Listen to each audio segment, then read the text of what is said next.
Good evening, grand evening, Black family. I'm your host, Chan Kruma, and I'm joined my other host, Lady Che.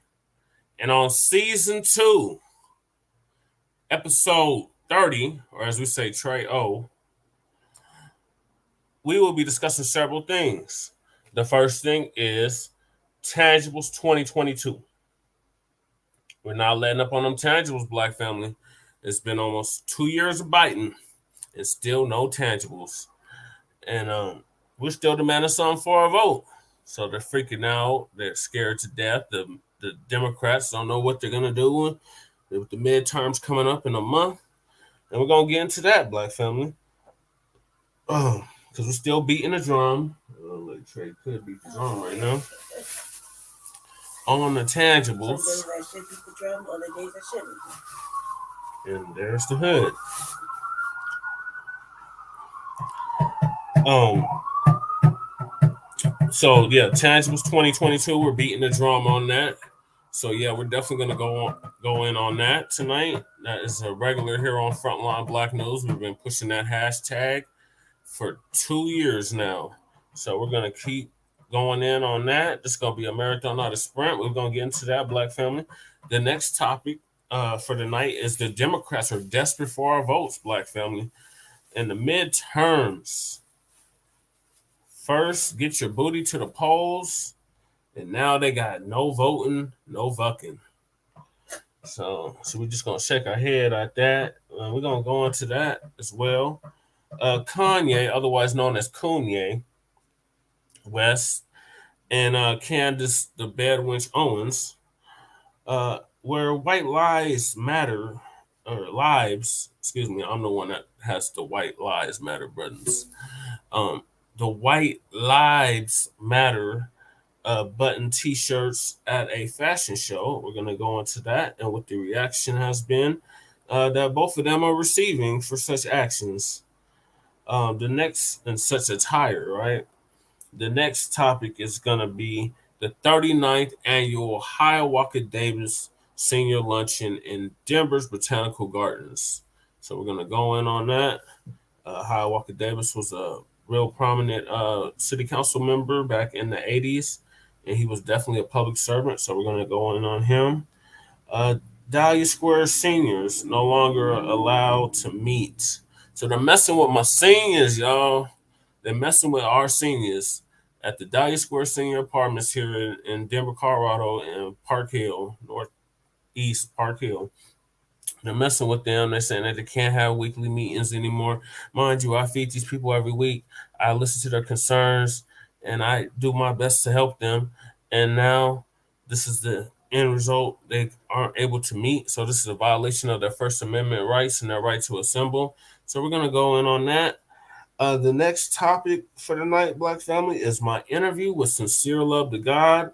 Shout out to Sincere Luv Da God and Nice D Girl. So you can check us out on the podcast, Sincere Luv Da God, Godcast, on Facebook, YouTube, and Spotify. So we're going to talk about that. I passed the vetting of the new Black media. So yeah, we're serious about the campaign and our tangibles in the B1 agenda. So we're going to go in on that. An update on Lady Che's favorite guy, Darrell Brooks Jr. in Wisconsin. So this brother was representing himself, to my understanding, and the judge was shooting him down. The white Karen judge was shutting him down. So we're gonna go into that, Black family. The next thing is the state of Colorado. Colorado, that's the state we live in, is reimagining the police and public safety. And we're in the midst of creating a task force similar to the ones that we have already in Denver and Aurora. And I sit on the board for the task force in Denver, and I have since its inception, and I helped draft 112 recommendations. We're going to go in on that. And last and certainly not least, our unhoused neighbor news and our unhoused neighbor sweeps.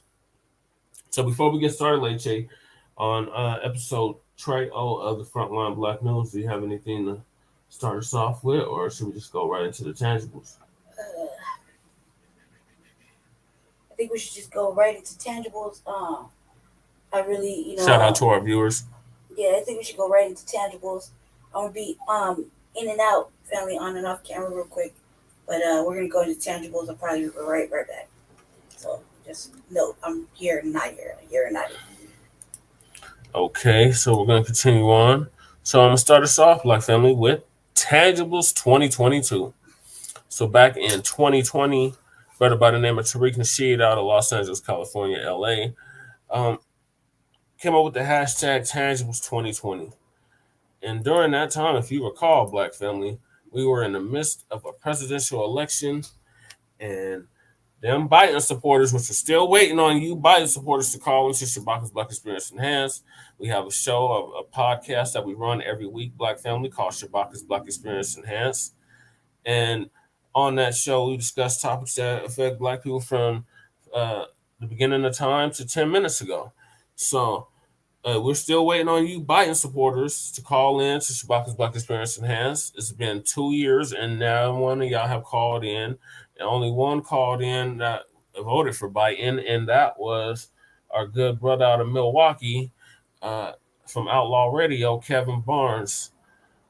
Besides him, none of you Biden supporters have called in. So we're still waiting on you. The number is 516-418-5996, and press 1 and you'll be added to the queue.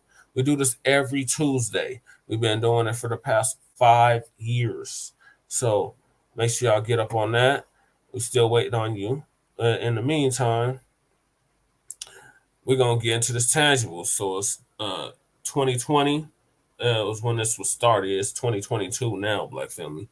But when this hashtag was started, it was 2020. The presidential elections were going on, and everybody was, at least in our neck of the woods, telling us to vote for Biden. Now, I already know the history of Biden, so I know I was not going to vote for Biden. But they kept saying anybody but the orange man, anybody but Trump. But when you really look at it, Black family, did Trump pass any policies while he was president that hurt the FBA Black community? No, he did not. So he's still a white supremacist. We're not going to get we're not going to forget about his white supremacy. But ain't they all, Black family? They talk about the lesser of two evils. It's still evil, Black family. It's still evil. So that's why we don't rock with none of it, because it's evil. So it's 2022 now, and we're still beating the drum on them tangibles like Che was doing earlier. So we're going to change the presidential elections to the midterms, because it's the midterms that's coming up now. So the 2022 midterm elections are coming up, and foundational Black Americans are going to reject the 50-year-old malign neglect policy that has been implemented by the political system. This malign neglect policy mandates that Black Americans should be ignored and only mentioned in vague and non-specific terms. Lumping foundational Black Americans into groups with minorities, immigrants, people of color, etc., has only hindered the progress of Black Americans as a group while providing tangible benefits for other groups. In this election cycle, Black Americans are going to insist that our needs are specifically met by politicians who are seeking our vote. Foundational Black Americans want tangible benefits, specifically for us. We do not want trickle-down, secondary benefits that are provided for every group. Every group has not been systematically marginalized and disenfranchised in every area of society as foundational Black Americans. So we refuse to be lumped in with groups often assisting the exploitation and disenfranchisement of Black Americans. So politicians must offer tangibles, specifically to foundational Black Americans, or we simply will not vote for them. Be sure to spread this message far and wide on social media using the hashtag Tangibles2020. And since it's 2022, Black family, it's Tangibles 2022. So we're demanding something for our vote. So any politician that's seeking your vote, including myself, because I have officially filed for mayor of Denver, Colorado, as of April 4th, 2022, exactly a year away from the election, which is going to be April 4th, 2023. And including myself, demand something tangible for your vote. Stop just voting just to be voting. Stop just voting because the white owned media told you to go vote. Vote because you have an agenda and a cause. And that agenda and that cause is the Black agenda. And the cause is, of course, liberation. That's the ultimate cause. But the cause is reparations, Black family. We are owed a debt. This is not a handout. All these suspected white supremacists talking about we want a handout. No, we want what is owed to us. And we're lowballing it because here on Frontline Black News and the Revolutionary Agenda and Shabaka's Black Experience Enhanced, we are owed $100 trillion, Black family, not 20 trillion like most in the new Black media are saying. Starting at 20 trillion, we're owed 100 trillion, but really we're owed 906 trillion. But I know it's hard for the average Black person to wrap their brain around that, but it's serious, Black family. We are owed a debt. So don't let them gaslight you into think, oh, this is just a handout. No, it's not a handout. And if anybody's been getting a handout, it's been you since day one. And y'all are the main recipients of welfare. And businesses, they just call it subsidies. It's still welfare though. But they don't want to talk about that. So we're going to talk about it here on Frontline Black News and expose the agendas that are being pushed against our people. Um, and we're going to continue to push our tangibles. So, what are your thoughts, Lady Che? What are your thoughts on tangibles 2022? Well, I think that we should vote for something that's an obtainable goal, tangible for, specifically for, like what it says, specifically for foundational Black Americans. I don't think we should put foot around the actual agenda. I think anybody who's in fear of that agenda, they get some act right and just know that change is happening. Um, and then you should want something tangible for your vote. You shouldn't want to be easily appeased by Pretty little talking symbolism, points. etc., etc., etc. Fancy talking points, whatever they could say. The fact of money that's being acquired to make people viable. You should really look at a lot of different things, like what's in the best interest of you.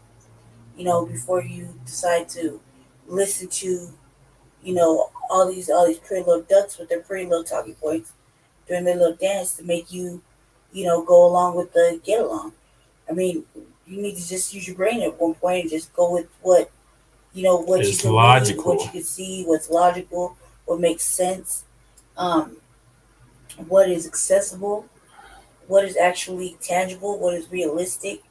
You know, um, there's a lot, like especially in the city we live in. There's like two people running for office that already hold positions, and that in my lifetime haven't done shit Nothing. specifically for Black people. And it doesn't really count if fucking white people and or fucking anyone else can utilize it too. That's not specific. Um, Even now, like it's humorous now what we're reading in the news in our city and watching things happen, knowing that um, they got it from somewhere else, knowing that they didn't have a genuine brain in their own mind to think of things on their own. So right now, we encourage everybody to hold your vote unless it's something specifically benefiting you, something tangible. Hold your vote. Hold your vote. That's what. Well, we're gonna hold ours. You know what I mean? That's just something specifically speaks to us, or there's a something that speaks to us specifically. There's no point. You know, both the systems are going to implode on themselves. Yeah, the two They're party doing system it. is collapsing They're right doing before our it very right in front of eyes. our eyes. Right in front of our eyes. That all sorts of fucking negative stuff is happening, But what do or you say to the ones that say, well, you got to go through the Democrats if you're gonna get anything done? we live in a democratic state, and we're moving along just fine without the Democratic help. I'm the only mayoral candidate that's independent. And I've been unaffiliated. Was unaffiliated? Unaffiliated for Unaffiliated 10 for like years. 10 years. So I think we're gonna be just fine without the Democrats. I mean, considering that the Democrats make horrible decisions here in the state of Colorado, they misappropriate funds. They have police that are continuously getting paid to kill and abuse and use excessive force, and then they want to act like they're trying to clean it up.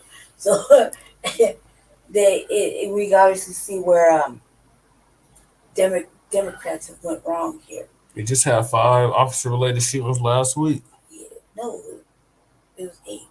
8. Excuse me. We had 8 officer-related shootings last week. Yeah. So right now, while everybody's out there just pandering themselves, and then think we're not doing the work out there. It's just that I have pretty little talking points. Everything's gonna sound ugly. Everything's gonna sound offensive when it comes from us. But that's just what it's gonna have to be. Because we're unapologetic about it. None of that, but what it is that everything needs to change. Everything needs to change. In order for the people to get what they need, things have to change. And you can't let the people in charge tell us how good a program is or how much success this is when their bills are passed. You need to look at the street, look at the people. Right, and that's us. That's who we represent, the people. The people are saying completely different shit. The people are saying completely different shit. And it's not benefiting the people that they claim it was supposed to benefit. That's what I would look at. And then not only that, but we can lead this in the city. We'll just pause right there because each topic will have something to do with this. Yeah, we got a lot of topics to get to. So tangible. Demand them. Hold your vote. Yeah. I'm surprised you didn't say that. Hold your vote like you hold your swallow. Like you hold your mother, like you hold your baby, like you hold your wife. Mm-hmm. What the hell is going on in your alley? We're in the hood, Black family, so you hear commotion, that's the hood. North Aurora. It's a nice place to visit, but I wouldn't want to live here. Clean up. Right. That probably like a good portion of the crime from last week was up here. They're allegedly could have cleaned up. They're allegedly taking care of it. They need community help. Yeah, so our next topic, is the Democrats again are desperate for our votes. In this midterms, the midterms are like less than a month away now, or exactly a month away. November 8th is the midterms in most states and jurisdictions. Real quick, just we're also gonna do a little special where we're gonna read both ballots. One for Aurora, that's gonna be fun. And one for Denver, and we're gonna pick it apart, and we are gonna stream it because people need to know what's going on in their city and what is the right shit, what they're talking about, what they're not talking about, and what the ballot actually says in both areas. Since Aurora and Denver has decided to combine forces in certain elements, we feel like here at Front Line Blacc News, we feel like we did last time where we read the ballot in Denver. It's going to be the same thing here, except it's going to be a little bit more lengthier because you got to go with people in Aurora and the people in Denver, or what we should really be saying yes to and what we should be saying fuck no to. Right. You know? Right. And start with them damn judges, vote them out. Yeah. But our next topic is the Democrats are desperate. The midterms are coming up, and first they did the get your booty to the polls back in 2000, if you remember. 2022, that's 2020. Back in 2020, they did the get your booty to the polls video, and now they're doing the no voting, no vucking. And wait, you forgot that the COVID was backs that thing up. Oh yeah, I forgot COVID. Yeah, and then they had Juvenile doing backs that thing up during COVID. So I mean, they're just super desperate at this point.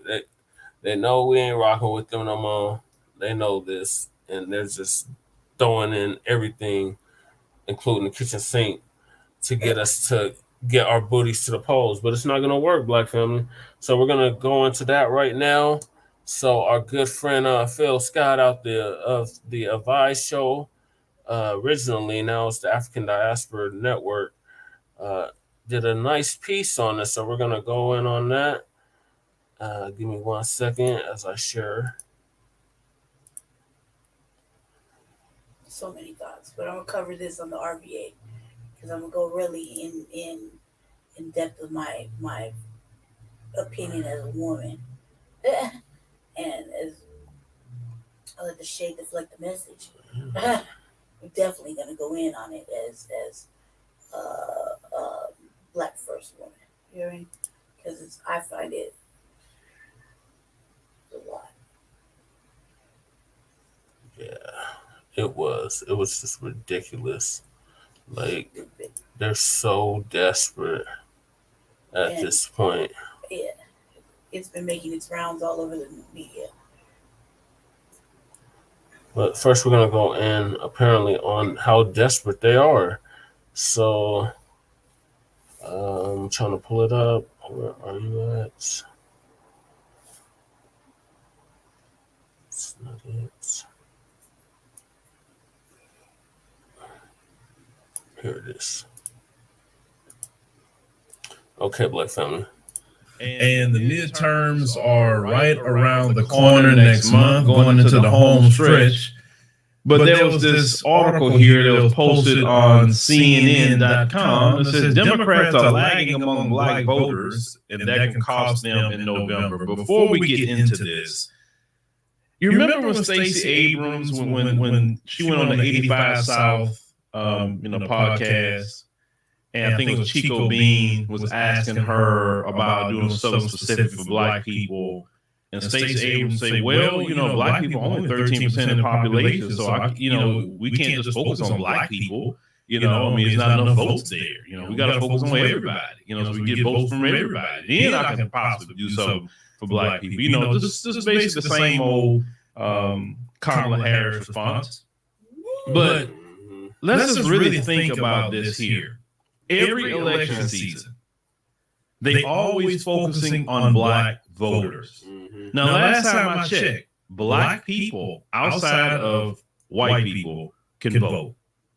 There are Asian voters. There are, East Indian voters.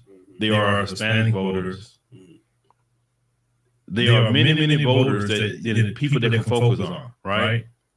But they constantly focusing on the Black vote. Why? If we are truly, as they have lied and said, listen, if y'all accept that we're 13 to 14% of the population at this point, you don't have any kind of critical thinking skills at all. But let's go down the route for people who don't have those skills or maybe just didn't even think about it at all. Okay. So since at least, the 1970s or so, we're 13% of the population. And every year we're 13% of the population. Okay. So in order for us to stay at 13% of the population, that means how many people that were born that year in the Black community had to die that year. And we know that not to be true. Right. More people have been born than died. Right. Okay? There's a lot of Black people who are not counted or undercounted. Detroit right now is filed a lawsuit against the Census Bureau for undercounting Black people in Detroit. Now, why is that important? You do realize the census is a way to finesse money. Okay? So the finesse is this. For how many people there is, you got to allocate these resources to. So let's undercount Black people so you can justify not giving them certain resources. Let's overcount and lie about who's white, which comes into play is why they label Hispanics as white, so they can give the resources not to Hispanics, so they can give it to white people. Why, East Indians, there's no category for them, for East Indian people. They can also label them as white. Guess where the money's going to go? To the real white people. You understand? Now, Asians have their own category, but you know, it's not that. Well, I think close to 20 million Asians now in the United States of America. So all that labeling other groups as white is all about finessing money back to the white community. Also, the finessing of the money back to the white community gives them more representation in the Senate. Because see, Congress is one thing, the Senate is where they really dominate at. And people not really talking about that. Listen, black people, let's say Barack Obama had did a count of black people, an unofficial count. They say that Barack Obama's numbers at that time came to around 32%, 33%, somewhere around there of the population. Not 13%. Black people been here for hundreds of years, right? Having children, etc. These people haven't wiped us out. They haven't. We have grown every year. Even under bondage, our population has grown. Now they claim, you know, that the Hispanic population has, you know, trumped ours. It wasn't done by natural means. It's been done by, you know, immigration, whether legal or illegal. It's basically immigration. Also, in the sense of their particular population, you know, they believe in having more children. At one point in time, we believe in having a lot of children too, but you know, we're at today, right? But let's give you a little backstory about always question why they concerned so much about black voters. Okay. So the midterms, they say, have begun. They say with voters casting early ballots in some states. They say America is so closely divided. They say, especially in the Senate races and tied to generic congressional ballots, they even the slightest change in voter sentiment can make a big difference. In other words, it's not about who wins what block of voters. They say men, women, colleagues, non-college educated, but also the margins that they win. So they say that's why they struck a recent finding about black voters in the ABC Washington Post poll. And that's to say when they begin to look and say at the week of politics is, okay?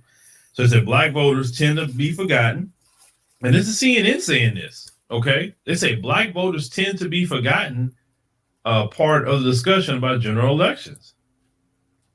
I mean, so if you think that I'm messaging saying, hey, black people are paid attention to, black people are forgotten, let me tell you something. It's my job to find out a whole lot of things what the chatter is at least. I may not say a whole lot, but I know I listen a lot more than I speak. The mainstream media listen a lot more than they speak too. They know exactly what we're talking about. They know who we are. They'll listen to your YouTube videos. They'll listen to your live streams. They'll listen to your Twitter spaces. Them folks are everywhere. It's their job to know. They may not utter a word to you, but they know who you are. So they say the reason is simple. So they have been one of the most democratic parts of the electorate for a long time. So Joe Biden in 2020 likely did slightly worse than Hillary Clinton among black Americans. He still won them by an overwhelming margin. It said that doesn't mean black voters are unimportant, though. It said black voters put Biden over the top in a number of swing states, Georgia, Pennsylvania, and Wisconsin.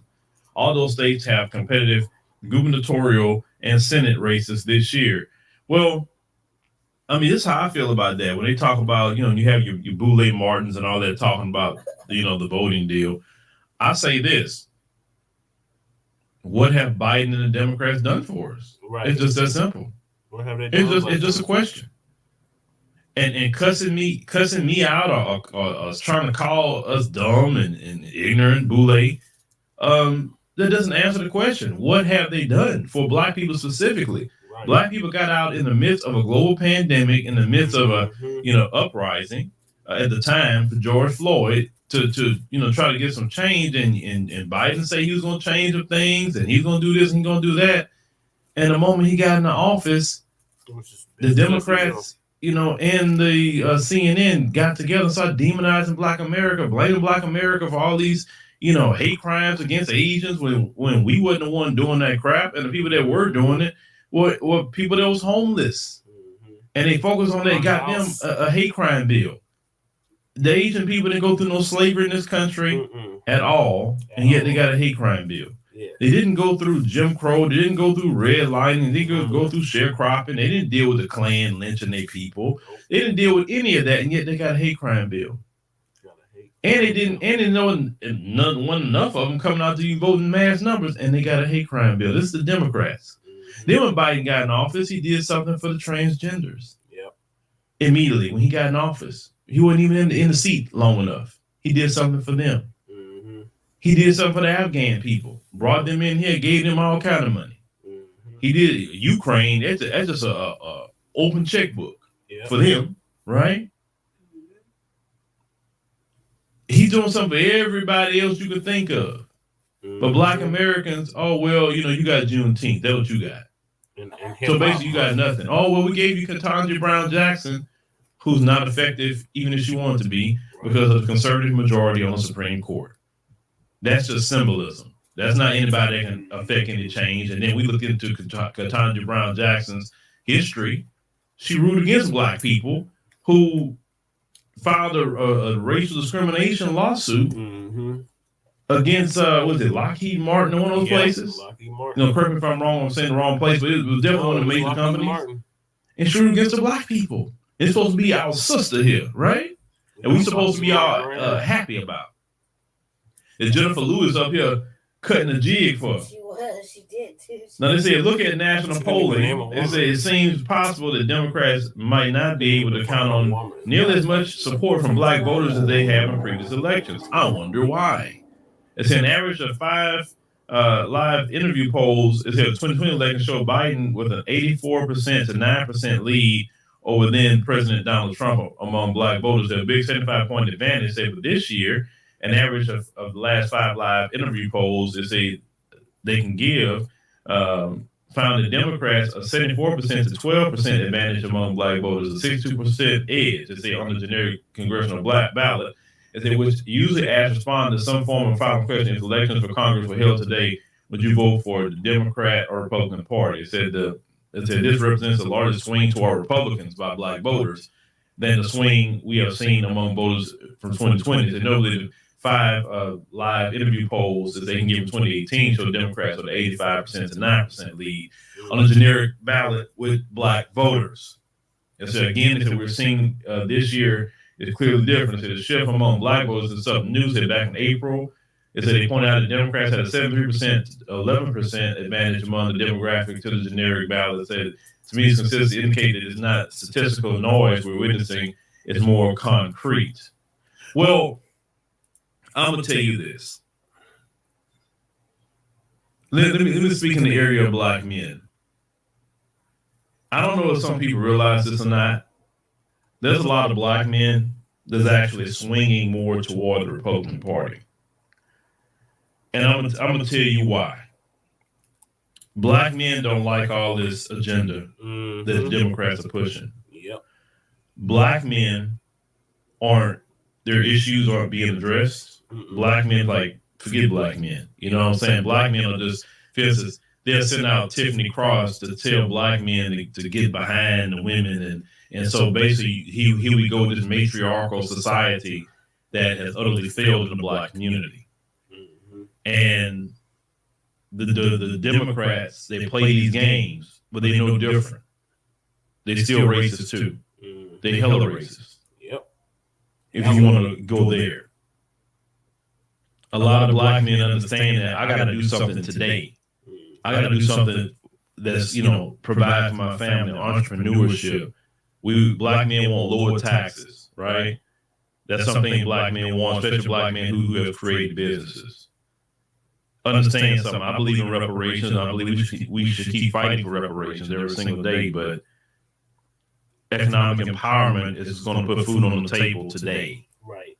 While we continue to fight for reparations. Right. Economic empowerment going to keep the lights on, the roof over our head, for us as Black men to support our families. While we keep fighting for reparations, understand? We can't throw away Black empowerment just to fight for reparations. We got to do both, and we're capable of doing both. And in politics, it's about getting what you need. Right. The Democrats wants to raise our taxes. The Democrats sit up here with this cash bail thing, right? They're letting go freaking criminals who belong in there. Listen, this is how I feel about the bail thing. If you out here doing a violent crime, talking about violent. Okay, you need to stay in the same system that it has been. But when someone do something non-violent, you didn't hurt nobody, let's say a financial crime, child support, like something that's non-violent that you're doing, right? This is something non-violent. then you can go ahead and let them out because they didn't do anything violent. Right. So that the immigration thing with Biden and them, the unchecked immigration, which you want to talk about black men, it hurts black men as well. It hurts black men because a lot of black men are still in some of those jobs in the area of construction. Some of the black men are still in jobs, some service jobs. And just because of how America is, America is going to pay the lowest wage. So black men is going to lose jobs, not really so much because of the immigrants coming here, but because the employers don't want to pay a decent wage. So they'd rather give the job to an immigrant that comes across the border. Because understand $7.25 an hour is a lot of money to somebody that just came here when they used to be making $2 or $3 a day. You understand? In their own country. They hit a lick with a minimum wage job. We know as Americans, we can't survive on that. Especially black men trying to provide for a family. I mean, and then also another thing, all this is pandering. You know, some Republican leaders show a little bit more strength than the Democrats do. You know, they present themselves real weak on things. You know, some people say, why some men, you know, some like Trump is because Trump didn't back down on anything. Trump doubled down, tripled down. He didn't care. You know what I'm saying? Now, we know Trump got the racism deal, but as black men, we know racism is part of America. We know that. We ain't got to live with them people. We don't want to live with them people. We don't even like them people. It's not about liking people. The problem in the black community is we don't like people too much. If you understand business, it's about getting what you need out of the situation. That's it. So some black men have been attracted to that. That's why you have Republicans. And also, let me not leave out black women.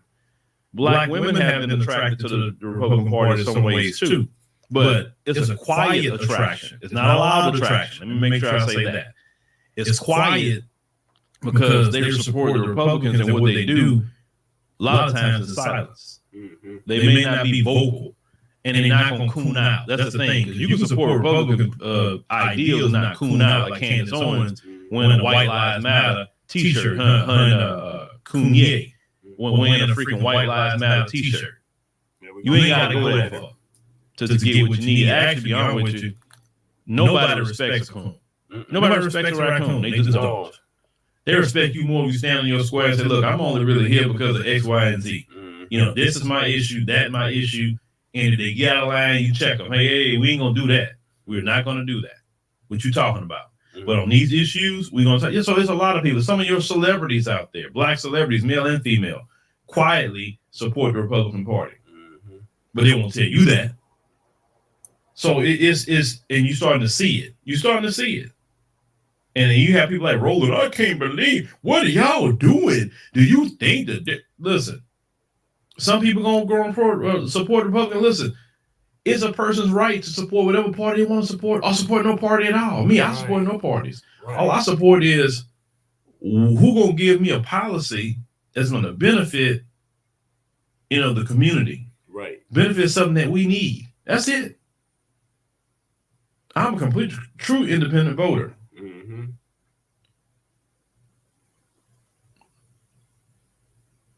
So they were saying that here about the let's say the Democratic House candidates' current margin among generic black voters is 62 points. They holds to be the smallest margin they ever had won in this group since 1990. Okay, so a lot of black people, you know, they just breaking all this down and everything about black people and saying how they just not pleased at all. How black people are just kind of, they concern y'all. They concerned. So what they're going to do is they, like I said, they're going to keep sending out Boulay Martin. You're going to start hearing those terms, misinformation, disinformation. You're going to start hearing those terms. They're going to do everything they can, once again, throw the kitchen sink to get you. They're going to try to scare you, you know, scare tactics. If they put out another Get Your Booty to the Polls Part 2, I wouldn't be surprised. Maybe not the midterms, but for sure the presidential election, they go out, they throw the kitchen sink at that. But it will keep pointing out black men because they feel that, oh, we got black women, but black men. And let me tell you something, black men, you keep on doing what you're doing. This party, Democrat Party, does not have anything for us as black men. None. Nothing. They have nothing for us. And you can't be using racism.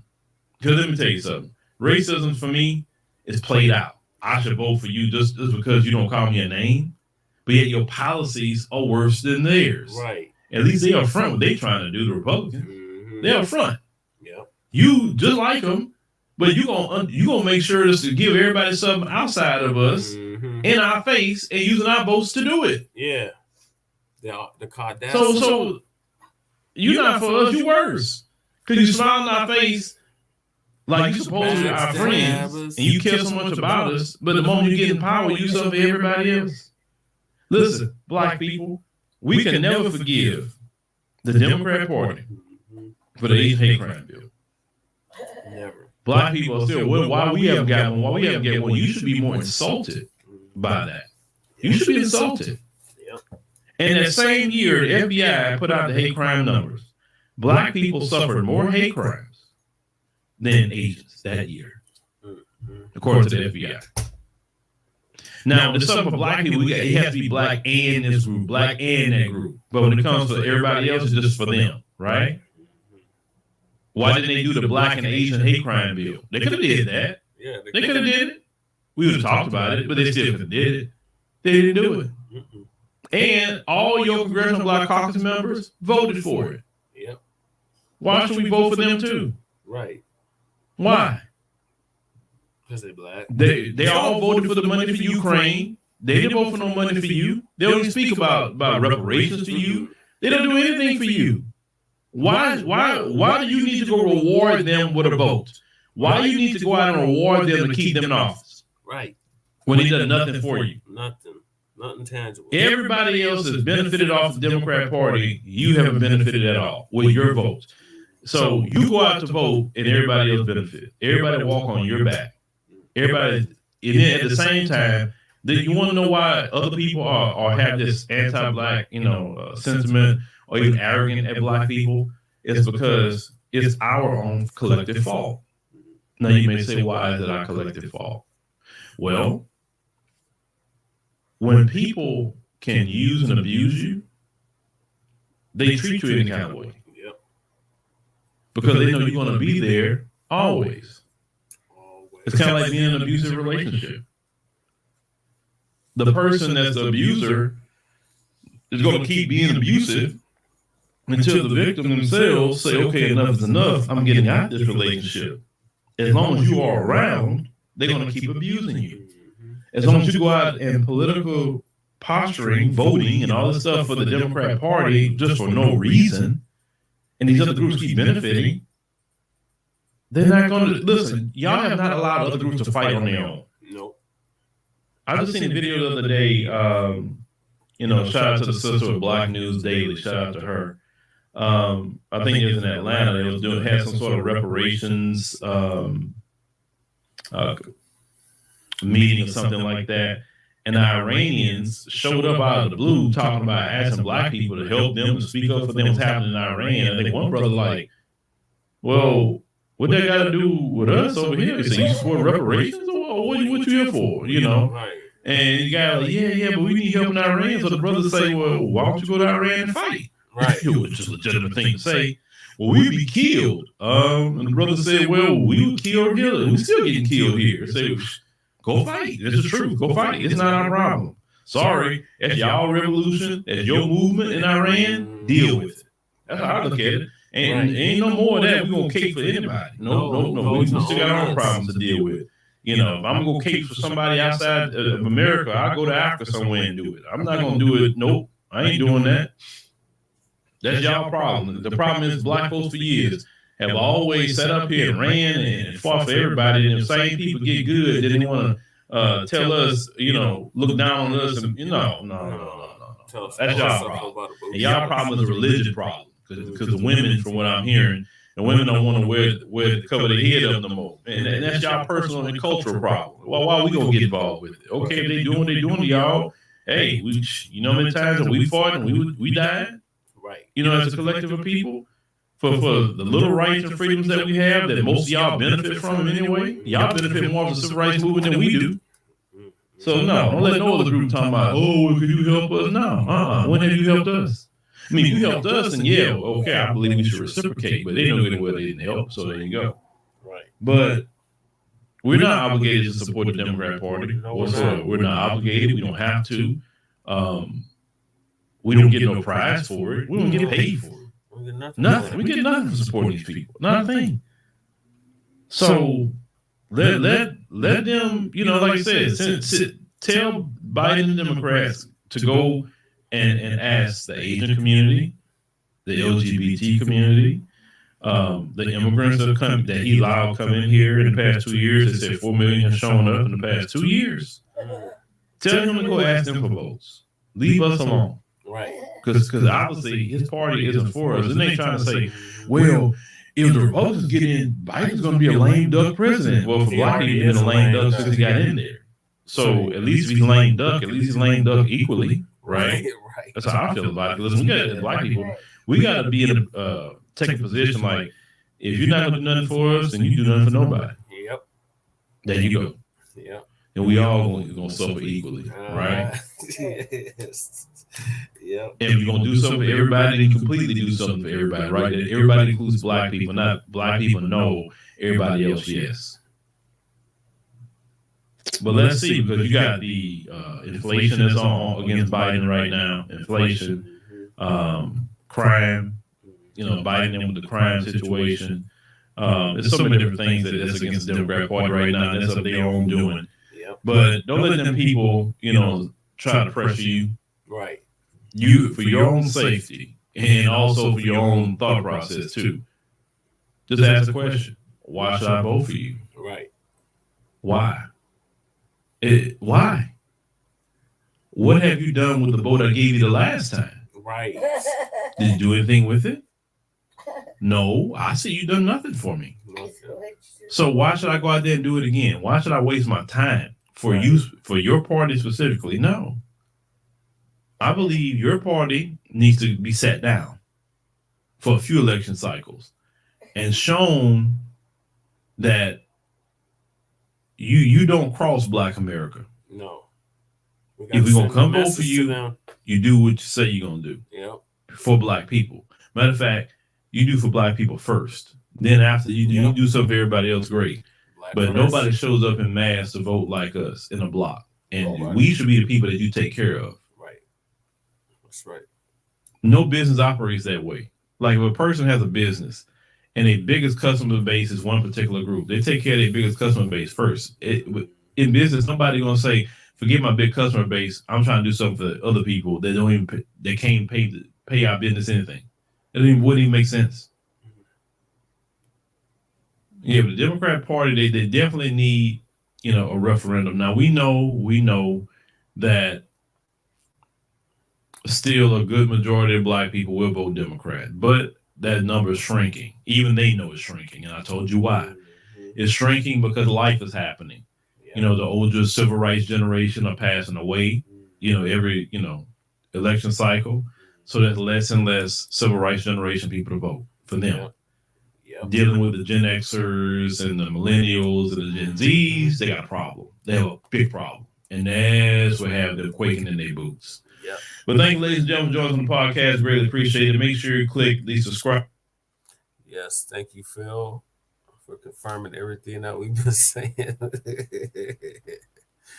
Yeah, there's desperate times call for desperate measures. Mm-hmm. What do you have to say, Lady Che? He's right, all the way around. Black men aren't getting tangibles. The democratic system is shit. And after this last little stint, I don't know how anybody will really vote Democratic, especially during these midterms. So yeah, right. Yeah, so we're gonna show you how desperate they are. So our next topic, or the same topic, is no voting, no Vuking. This is horrible, Black family. Yeah, we're just gonna let it play, and you can make up your own mind on it. But it's horrible. They're super desperate. As where I stated that they probably going to make a Get Your Booty to the Polls Part 2. This is also from our boy from the Phil Scott of the. This is from the Philip Scott audio experience, but he has the African Diaspora Network as well as the Black Congregation and several other platforms. So he's gonna go in on this new video that's come out, the new Get Your Booty to the Polls Part 2. And this video that we're going to look at and review, I wish they would have made Get Your Booty to the Polls Part 2 at this point. Oh no, they stepped up the level of degeneracy and disrespect to Black American voters. Now there was a song just come out, and I didn't even know this until someone in the comment section of the last podcast say, "Hey Phil, did you see the no vote, no bucking?" Because they put instead of F, they put the B. I said, what? What is that? So immediately I went to search it out, and boom, there it goes. So if you have not seen this degeneracy and disrespect they have presented to you as Black people, let's go ahead and watch this together. Yeah, let's watch it. Now, Saucy Santana, you know anything about Saucy Santana? He's LGBT and he's flaming. Okay, he's the one that came out with that song about the females talking about let's see you walk, walk, walk. That song, and all the females doing it too. Okay, you see Trina. Fine.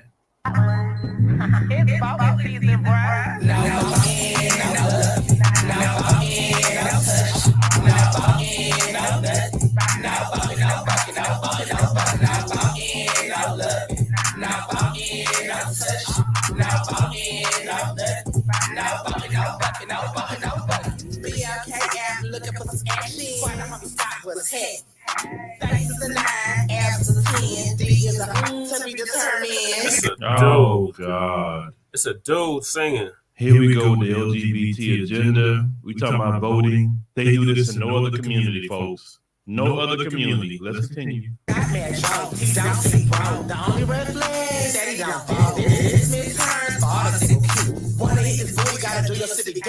Oh God!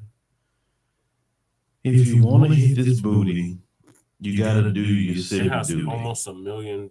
And we know what Saucy Santana talking about. He talking about pussy, okay? Where's the video like this for the Hispanic community? To get them out of vote? Where's the beauty? I don't even talk like the preview video. That's funny. Where's the video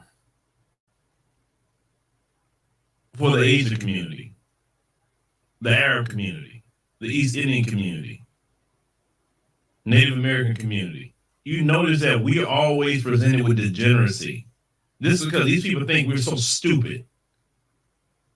See, when these people call us monkeys, it's for a reason. They call us monkeys because monkeys are entertained very easily with a whole lot of things. You don't have to put any thought into entertaining a monkey. And unfortunately, some of us act that way when this impresses us. And you know, in the comment section on this video, there are Black people that's impressed by this. I'm like, are you freaking serious? Well, let's continue.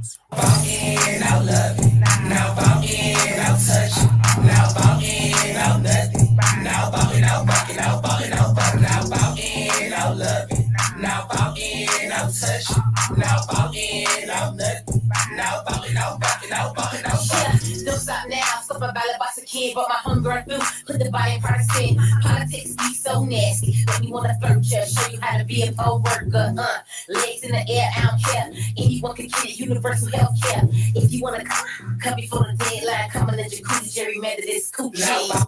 Oh God, the Democrats aren't even offering universal health care. What are you talking about? And you say gerrymander this coochie.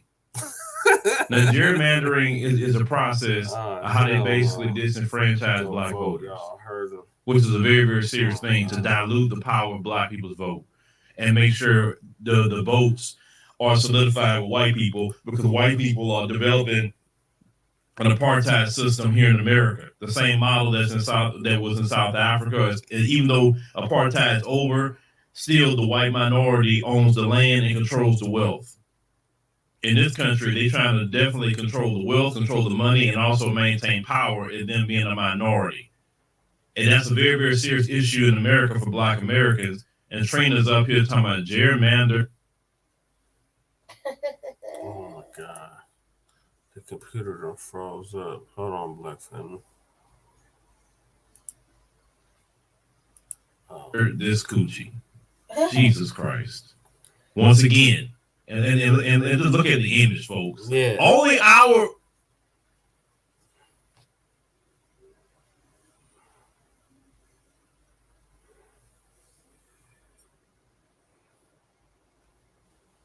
Too much stuff is open.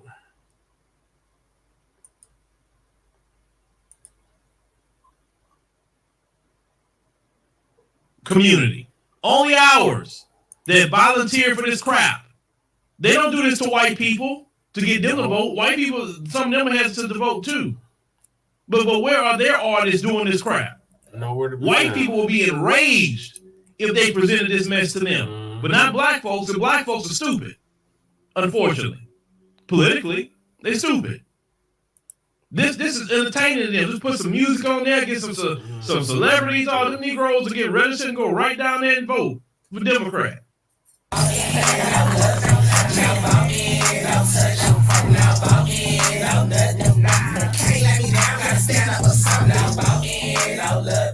Now, Saucy Santana's nails are longer than Trina's. Saucy Santana, a whole queen.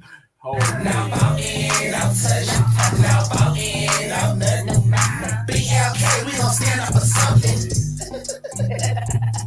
Yeah, that's right. No voting, no love. If the coochie is to go, don't hit the pause. Period. Lord Horrible. Jesus. Wow. So this is what we doing now? Well, I can tell you that's kind of dumb. Because one thing black folks not doing no time soon is stop, having sex. I will say that. But let's kind of talk about this here, ladies and gentlemen. Let's kind of talk about this. Put this on the main one we need to focus on here. This is okay in Black society as of right now. This is okay. Listen, do whatever lifestyle you want to do, but when it comes to serious issues in the Black community, it's okay to play with something like what the Saucy Santana got going on. You understand? All the issues that they can talk about that's very serious for Black people. Where's a one-eyed rap artist to talk about reparations? Can one-eyed rap artist that got some sort of clout come out and make a video Shout talk out about reparations? Cool Keezy. You understand? Like a T.I. or I'm throwing names out. Killer Mike always talking about stuff. Why he ain't come out and make a record? Ludacris or somebody. He can be a female. It don't matter. Whoever, can somebody do it? If they want to try to get people to vote through music, well, can we talk about some real issues? Right. Can we talk about the wealth gap? Can we talk about, the police brutality that's still going on, mass incarceration that's still going on? Can you make a song about how slavery is still legal in America? Y'all got the gift to do this music, and this is what y'all do, some degenerate crap. So all the issues Black people have, we don't vote, we don't get none. That's what this is about. Like I said, when these people sit up here and call you monkeys, that's exactly how they treating you. Yep. They're not taking you seriously on anything that you say. And unfortunately, in our community, that's all it took. If you want to show this Democrat Party that you mean business, if you want to show this Democrat Party that you're not playing with them, then there needs to be a major backlash to this video, so much to the point that they say, okay, this was a mistake. We need to take that down. And we need to show them on election day that you don't disrespect us like this. This is disrespectful, y'all. Yeah, it is. This is not funny. This is not a joke. They do this to no other race but black people. No other race. And then you wonder why other groups throughout the world, they see this video. People from other countries that never met us see this video. And then they assume this would we support. We didn't put it out, but they assume this is what we support. Because you have black folks that's willing to sign up and participate in some degenerate crap like this. Mm-hmm. And because even though we all talked about the Get Your Booty to the Polls video, even though we did, you still always have a section in our community who are degenerates. Yep. And they think this stuff is okay. This is horrible. They think it's not a big deal. This is why I always advocate you have to separate from degenerates in our community. You have to separate from the low-hanging fruit that's not trying to do crap in our community. Right. We can't get nowhere like this. Think about it. Even during the civil rights movement, they got somewhere because they actually had a message, they stuck to it, and they were willing to die for it. Right. And that's why they got some headway. Because it's not the same like it was prior to the civil rights movement. I mean, we have to really admit that. The Klan isn't doing midnight riots on black people today like they were back then.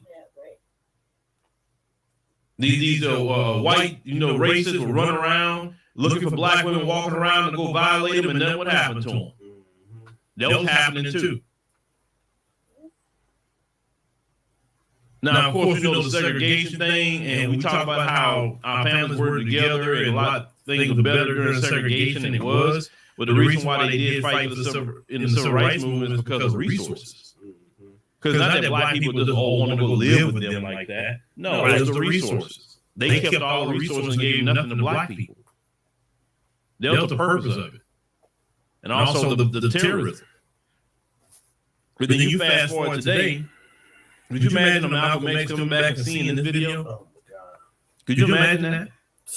Or Dr. King coming back and seeing this video? What would they say? Say, wait a minute. Shaking their head. We took bullets, and this is what y'all doing today? Right. My children lost their father at an early age, and this is what I died for? So y'all got the freedom to do this crap? And the thing is, where's the integrity? Where's the integrity? Because one thing I can say, nobody forced Trina, nobody forced Saucy Santana to do this. They came to them with it. They got in the studio. They chose to do this. We need to get to the point where we're applying collective pressure to any black person that's going to be raccooning like this. This is some raccoon behavior in this video. This is straight raccooning. What it is. We should not support this. We should support the Black app. And this Black app thing, I'm looking more into them. I heard about the app. I don't fool with dating apps, so I don't know nothing about it. I'm married. I'm game, happy to be married. I don't want nothing to do with anything, anybody. I'm cool with my house. But those of you who are on these apps, I mean, is that app, what's going on with that app? Of course, you've heard about the major apps like Tinder, XYZ. But this same app also put out that video, where we back that thing up. They talked about, back that thing up. You remember that? They also put that video out too. And we know the folks is usually behind things like this.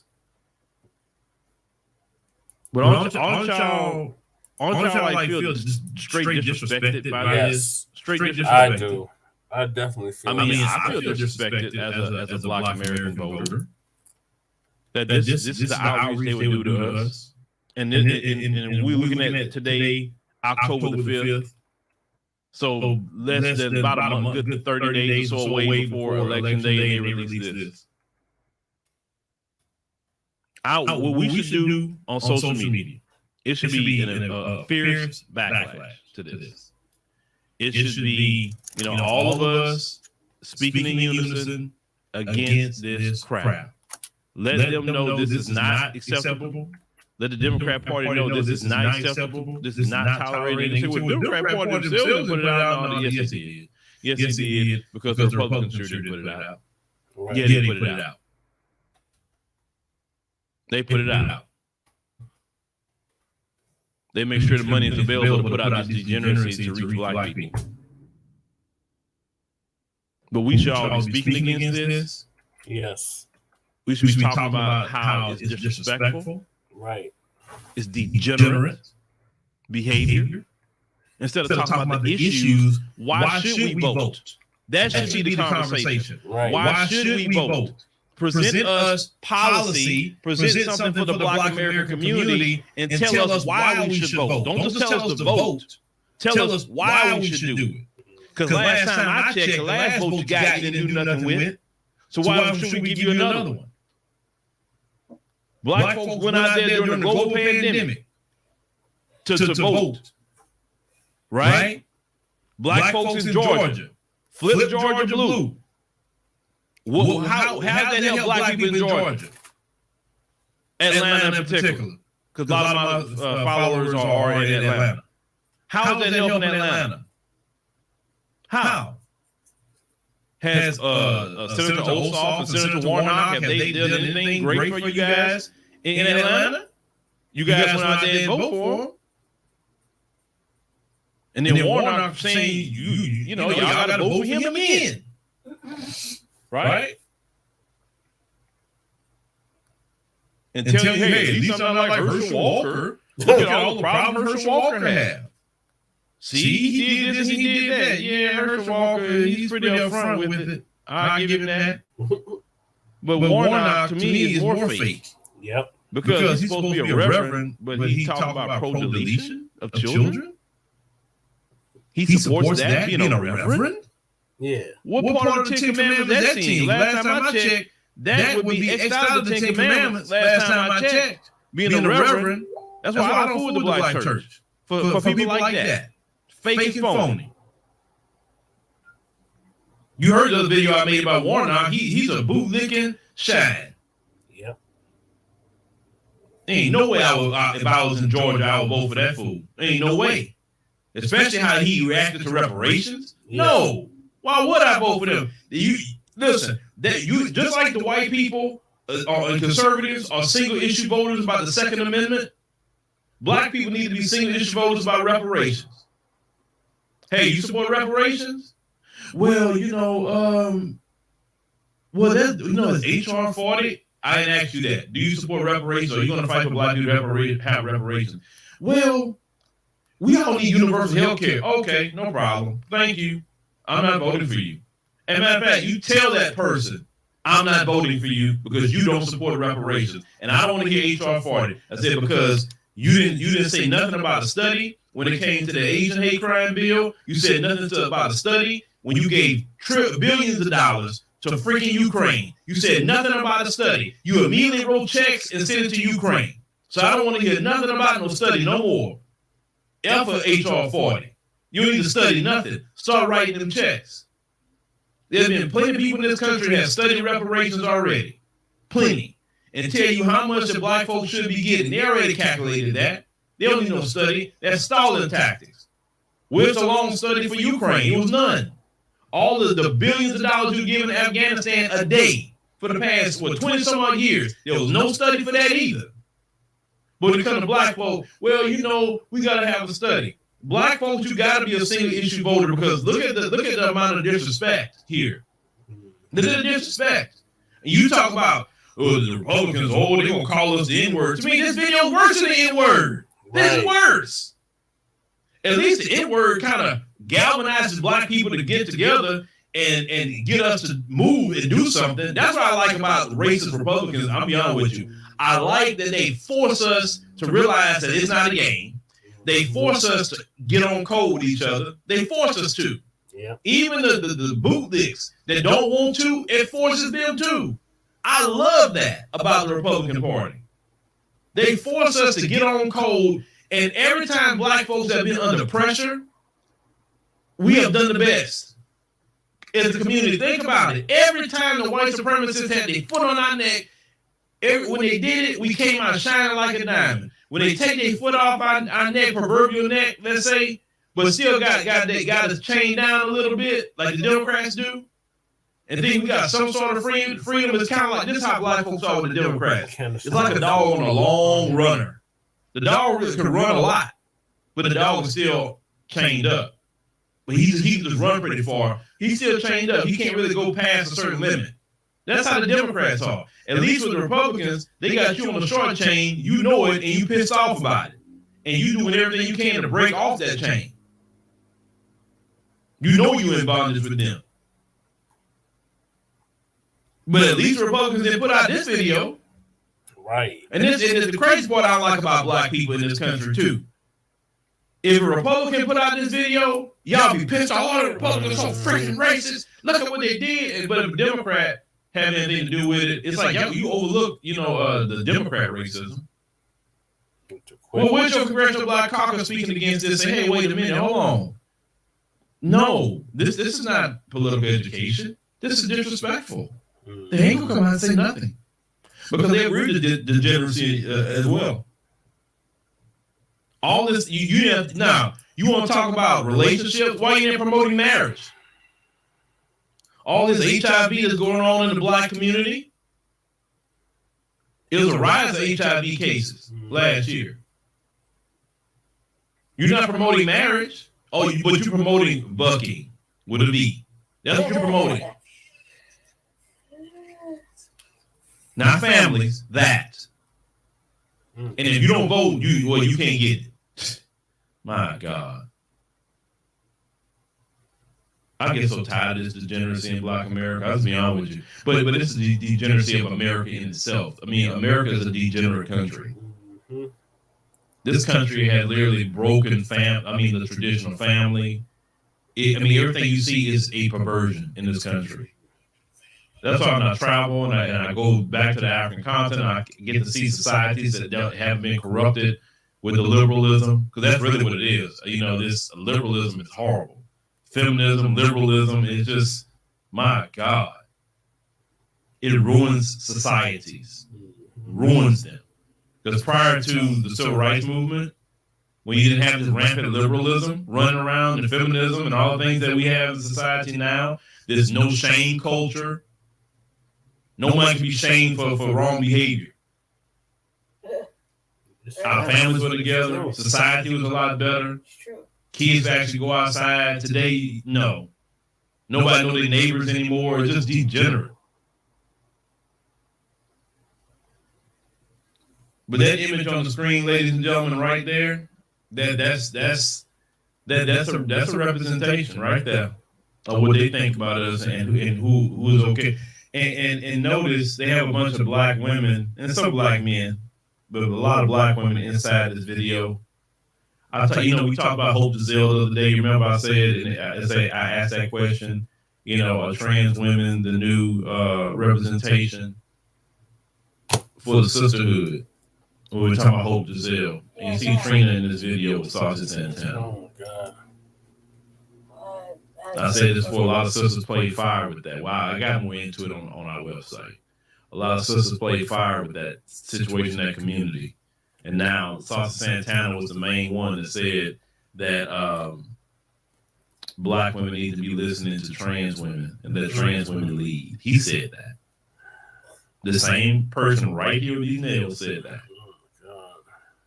Trying to take over black biological women's spaces.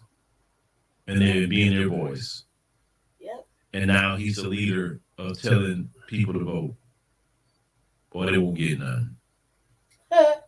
and you heard the lyrics that he was saying, folks. All LGBT. Mm-hmm. But that's the respect the Democrat Party has for you. So now, what are you going to do? Are you going to get yourself a reward them with a vote? Or are you going to actually respect yourself and have a collective disgust and show them on election day why they should respect you as a community? Because trust me, you're going to see these kind of videos every 2 years, and they'll get worse and worse until you show them that, y'all, we are done being disrespected. You respect every other race in this country except us. Yeah. We're tired. We're tired. We're not tolerating it anymore. No more. But thanks, ladies and gentlemen, Jones. No more.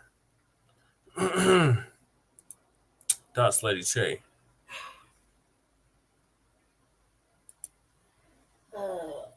I wasn't gonna vote for them anyway. Top. Trina, what the fuck are you doing? Right. That big straight weirdo and Saucy said and all of that, but like he don't speak for me. Hell no. And I don't think he'd speak for any other regular, real biological woman, especially his sister. I don't think he speaks for them. And I've listened to some of his stuff over the last week or two because I came across something that really pissed me off, and it led me into that. And yeah, they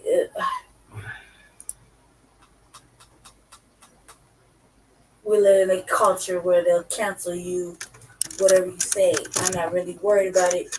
I'm preferring to save it for the revolutionary agenda, where I can just speak the way I fucking feel like it, say whatever the fuck is on my mind, and not really have it affect my my mate that's running for political office, because it's gonna sound pretty bad. I wouldn't call it phobic in any sense of the word. I would just call it disturbing. What that shit right there, mad disturbing. Mad disturbing. And I can talk to as many sisters as I want to about it, and some of us will have the same thoughts, and others will not. And it doesn't even matter. What matters is what I think personally, and my personal opinion. My personal opinion is fuck that, fuck no. They shouldn't get no votes after that. Right. And that video says a lot about a lot of different things. It says a lot about how they undermine black women, and how much they can just do whatever the fuck they want, what the real agenda is, what they think about where our mindset is, how they thought they could really speak to the situation, and the fact that they don't believe in male, female, black men, black women, unity, relationships. You know what I mean? How they can just do whatever, and if coochie is the goal, take your ass to the polls. Yeah. Like, he don't believe that. Mm-mm. You know what I mean? Should just He's saying bussy, if bussy's right. to go, I'm gonna take your ass Why to the the poll. fuck would that be? Why would that be the goal for me to go vote? That's it. They're desperate. That's not gonna stop anything. They're desperate. If you just read it like through their words like that, this shit was just garbage, straight trash. Mm-hmm. And just because they made it like a chorusly, like the chorus kind of Catchy. repetitive and a little catchy, doesn't mean that you should actually fucking listen to that nonsense. Just watching the video is stupid. The whole video is stupid. The whole video is stupid. None of that shit would happen in real life. Right? Right. Whatever. Hey, Trina, man, what the fuck, man? Like, you already do you do whatever, but is that like that's like the best you do? You just basically dumbed yourself down and lowered yourself to the fucking max. Mm-hmm. There's no real come up from that. There's no coming out of that hole that you just fucked yourself out of. Him, yeah, he should just know. I doubt he's gonna go any further after that. Maybe one song more, and it's a wrap for him. But him, her, whatever, dude in a dress with a beard, Mm-hmm. it don't even fucking matter. It's you had a career. This is how you throw your career away. For real, you throw your whole career away. Whatever was of the career left, if anything, this is how you're gonna end your career, by doing a motherfucking off-brand video that's really fucking shitty and targets not just your people, makes you look like a whole piece of shit. You know what I mean? This how you're gonna dig yourself in. Like, what, the money was that great that you decided to go ahead and shit on your own shit. Shout Like, out you to can't our really- viewers. You Appreciate can't you. really come up from that. Like, you can't really dig yourself out of it and shine yourself in the best light after that. You just basically gave everybody what everybody's been saying about you all these years. You basically just gave them that seal of approval. That's how you wanted to end your career. That's not on top. That's like at the utter bottom, in my opinion. Like, you might as well just not even came out of fucking whatever non-existent fucking record deal you were in to do that shit. And with him of all people, like, I don't believe the hype. Like, that dude's just for the moment. Female, whatever, that dude in the beard with the dress, that's just for the moment. That's like I get like 6 months, maybe a year more. And he's gonna be a fucking has-been. He's not gonna even be around. Mm-hmm. He basically threw your fucking whole shit away for fucking some fucking copycat fucking version of a woman who decided to let his beard grow out and think he's cute and shit, and tell you what he's gonna do with your man. For reals, like, that's where we're at. It's horrible. But if they thought they were gonna get anybody to the poll, you probably got those people that co-sign that shit, agenda seeking, attention seeking, fucking whatever to the poll, if that. But real motherfuckers want actual tangibles, Right. and there was nothing tangible about that. In fact, that was a major insult, slap. It was so disrespectful. It was ugly, tacky, trashy. It was utter Ratchet. garbage. We laughed about it. We were scared at first, and we laughed a lot more. And then we look at this and like, damn, Trina, this how you gonna do that? I mean, with a web app that's fucking That's whatever, owned by Match.com. right?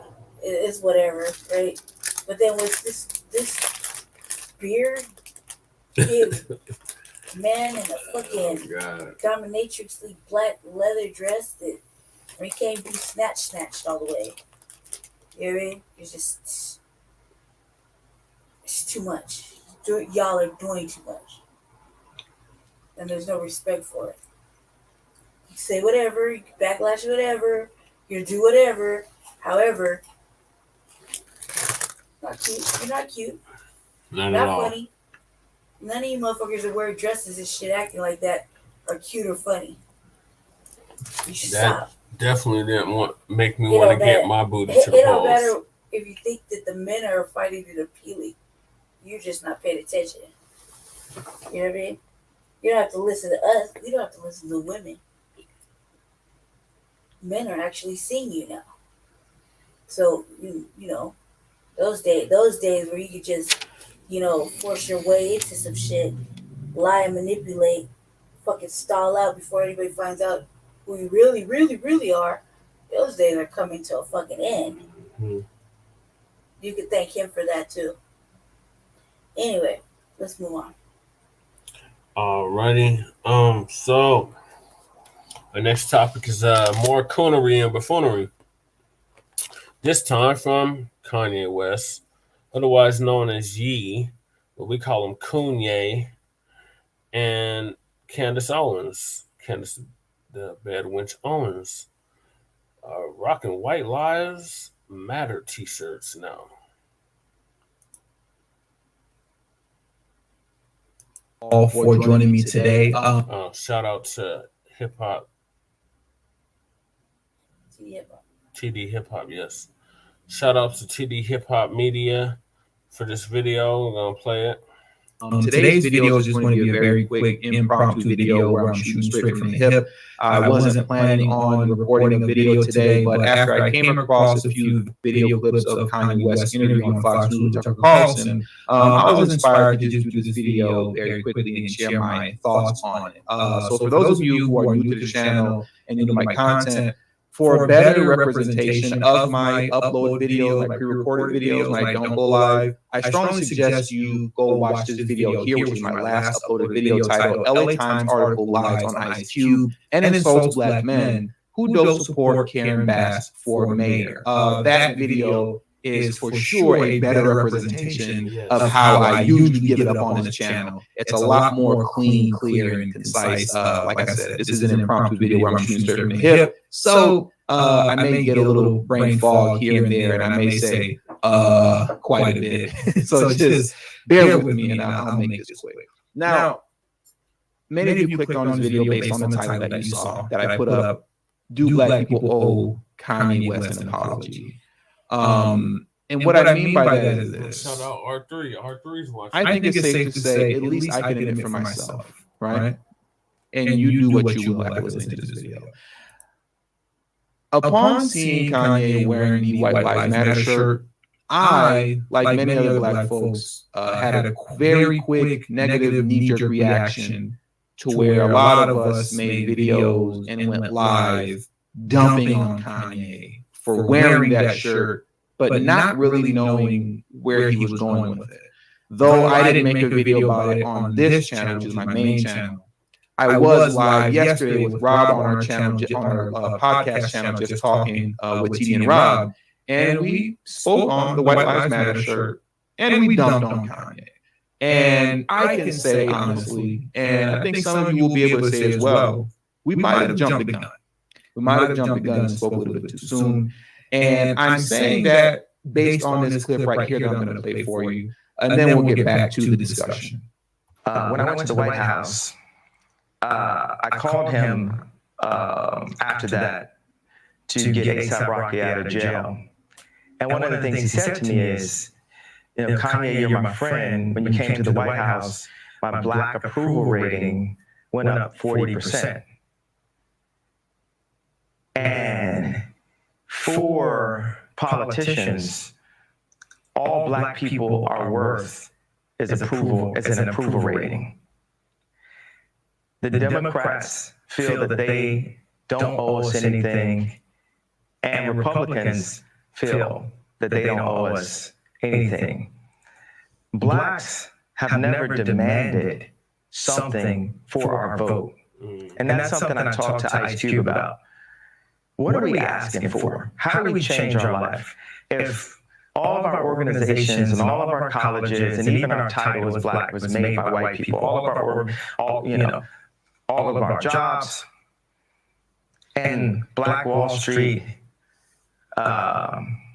Harlem after gentrification, there's never been a fully Black-owned community where we have all the municipalities, things that Dr. Claude Anderson talks about. Shout out Dr. Claude Anderson. Now, here's the thing, you know, Kanye said a lot of good things there. He told the truth. And here's the thing with Kanye before I carry on. You know, like Kanye, like we all know, Kanye West can be extremely wishy-washy. He'll get on television and tell the truth like he just did now, say all those good things, all those amazing things that he said. And tomorrow he'll wake up and will open his mouth and say a whole bunch of stuff that completely contradicts and goes against everything that he just said. But my point for making this video, when I asked the question, do Black people owe Kanye West an apology? Like I said, or if I said earlier, it's not so much about all of us making apology videos saying, hey, sorry, Kanye. But my point is this, man. For those of us that were real quick to share that photo that you see on your screen right now, for the purposes of dumping on him because we had a negative knee-jerk reaction to him wearing that shirt, I think that we should at least make it a point to share that clip of what Kanye was saying just as much as we share a photo of him wearing that shirt, dumping on him, right? I think that that's only right, and it only makes logical sense. For those of you who know who Dr. Claude Anderson is, as most of you do if you're watching this video, most likely. It depends on to what degree this video actually, breaks through the algorithm and who sees it, right? But on this side of the algorithm, most of us know who Dr. Claude Anderson is. But at the same time, too, the reality is as well, when it comes to mainstream Black America, the overwhelming majority of people do not know who Dr. Claude Anderson is. and Kanye just name dropped him. I think, I feel, I believe that it would be a pretty good idea to share this clip, as well as numerous other clips of Kanye from that Tucker Carlson interview, because this isn't the only part of the interview where he was telling the truth. He did it quite a bit. But as it pertains to this particular clip, I think this would be a good time to share it for the purposes of putting people on the Dr. Claude Anderson. Right. Kanye is a huge name. For him to drop Dr. Claude Anderson's name like that, more Black folks need to know who he is and needs to read his material. That's just how I feel about it. Another thing that I can appreciate about that clip that I just played for you as well is him discussing how, you know, the Democrats, as well as the Republicans, but more so the Democrats, because Black folks are always dealing with the Democrats, throwing our votes away, just giving it to them for the sake of giving it to them and not getting anything in return for the vote. I can appreciate him saying that publicly on such a large platform as well. And I can also appreciate him talking about how, or he didn't go into detail about this, but at least bringing up Tulsa and Harlem pre-gentrification. And the reason I can appreciate him bringing that up is because when you're talking about, you know, Black Wall Street. He didn't say Tulsa, he said Black Wall Street, but it's the same thing. We talk about Black Wall Street, we talk about, you know, old Harlem. Him bringing that up briefly quickly puts to bed one of the great lies that's told on Black Americans, that coming out of slavery, like, Black Americans just didn't do nothing, right? Like, the reason that Black Americans are in the current state that they are right now is because, like, we just folded. Black folks just folded right out of slavery. Just didn't do nothing. Just lazy, bell curve, didn't want to work hard. You know, all the stereotypes that exist about Black Americans today. That was always the case, and that just wasn't. It's just not true. Right out the gate from slavery, Black Americans started thriving. Now, there was a lot of hardship. I don't want to let's not act like everybody that came out of slavery, they got it popping. But a lot of Black Americans did come straight out of slavery. And all of those upper class neighborhoods, middle class or upper middle class neighborhoods that were created, the communities that were created, that were completely 100% owned and operated by Black Americans, independent of white America. All of those cities and communities were completely destroyed, not just by them getting burnt down, but even by nonsense like this, right? These folks went as far as to build freeways or expressways if you live in Chicago or the Midwest, cutting through whole Black neighborhoods, just destroying neighborhoods. Like, Black Americans coming out of slavery did very well for themselves for the most part. Like I said, there were definitely mad hardships, but a lot of them were able to get things going rather quickly.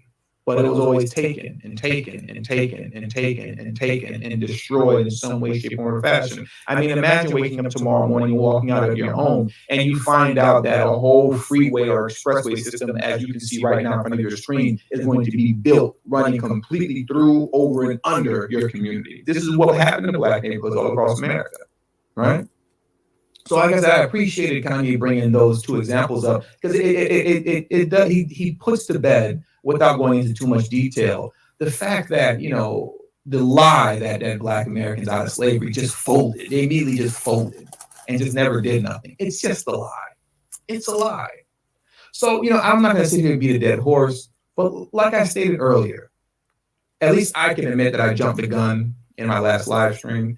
And I think it would be a good thing if we all just made it a point to make commentaries surrounding that video clip, as well as numerous other clips that came out of that Tucker Carlson interview where he was telling the truth. I believe that that would be more beneficial to us as a people, more so than it was to just simply rag on him for wearing a White Lives Matter shirt.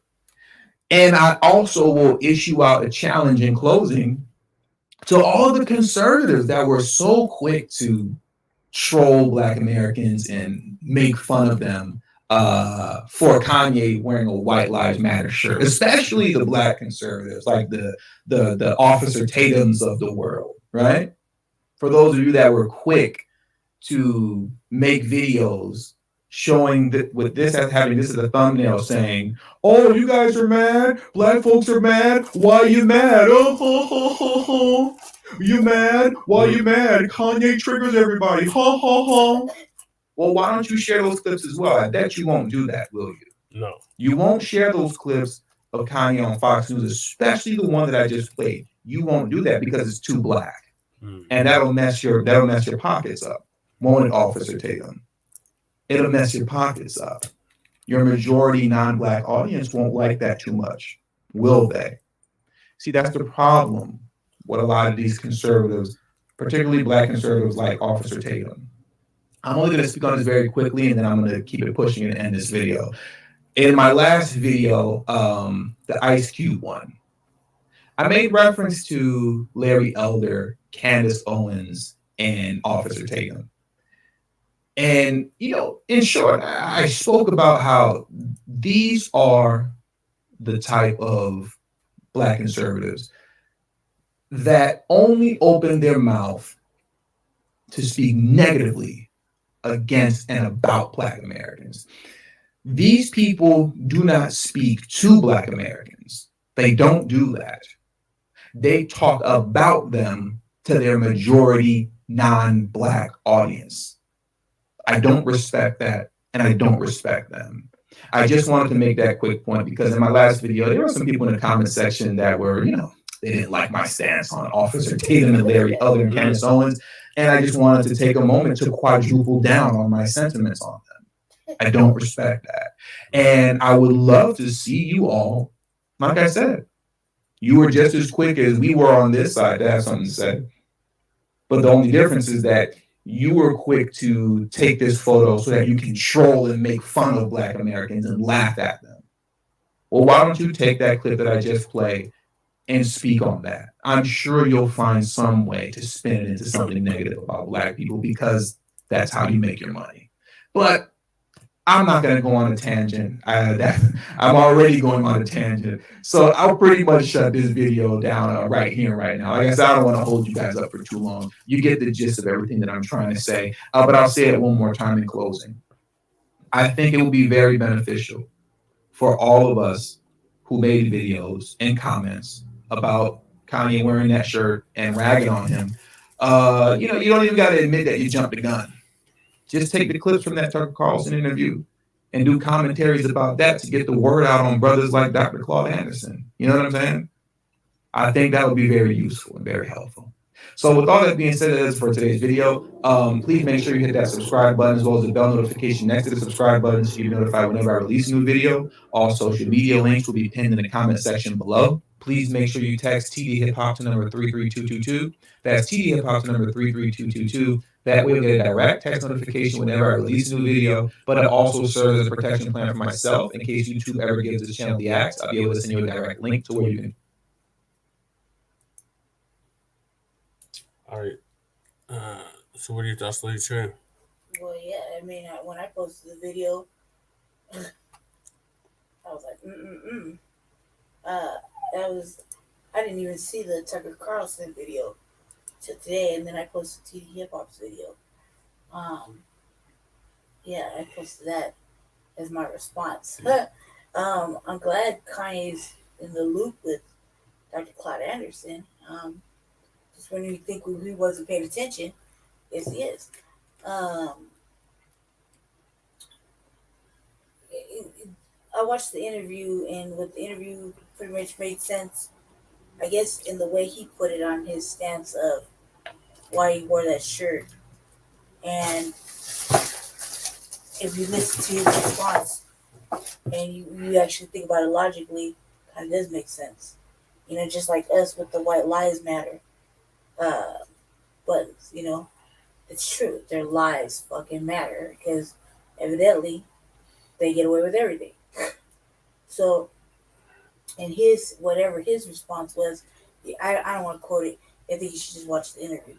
I think that it made sense after the fact. It didn't.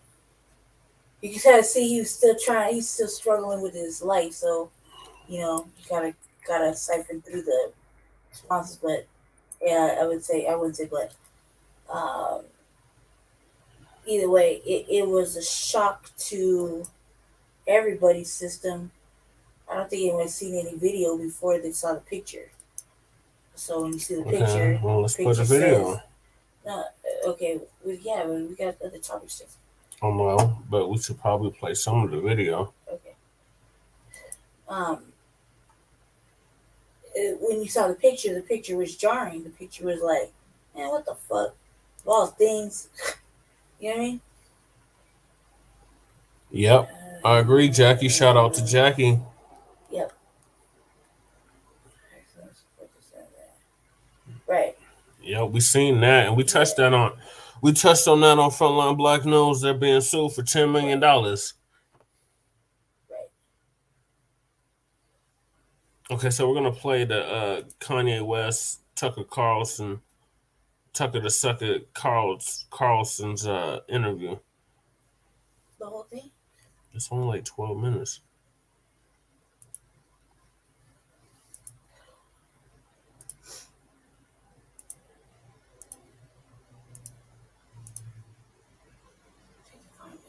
Tonight, Kanye West, now known as Ye, is one of the best-selling musical artists in the world. He's also in recent years become a celebrated and very highly paid fashion designer. And of course, for a decade, he was well known to TV audiences as an in-law of the Kardashian family. But as West's latest incarnation is a kind of Christian evangelist that brought us to his office in Los Angeles today for the interview you are about to see. Days ago, during Fashion Week in Paris, West, accompanied by his friend Candice Owens, unveiled a T-shirt that read simply, "White Lives Matter." The response from the fashion industry and international media was instantaneous and uniform. Shock, horror, rage. There is no excuse for this, thundered the New York Times. West is legitimizing extremism, shrieked Rolling Stone, etc., etc. What was strikingly missing from the coverage, however, was any explanation for why West did this. What was the T-shirt about? No one seemed to think to ask him, much less to listen to what he had to say. Instead, the enemies of his ideas dismissed West, as they have for years, as mentally ill. Too crazy to take seriously. Look away, ignore him. He's a mental patient. There's nothing to see here. But is West crazy? You can judge for yourself as you watch what we're about to show you. He has his own ideas, we can say that. Creative people tend to. That's why they're artists, not actuaries. His free-form social media posts give the impression of a man channeling his rawest emotions right onto Instagram.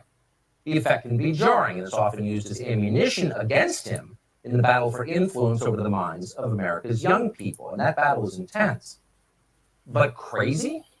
That was not our conclusion. In fact, we've rarely heard a man speak so honestly and so movingly about what he believes. But again, you can judge for yourself. Here it is. So you just came from Paris Fashion Week. You just landed, and the lanyard's still on from it, and there's a photograph on it. What is that? It's a photograph of a baby's ultrasound. Why is that? And then you designed that? Yes. Why? What does that mean? It just represents life and pro-life.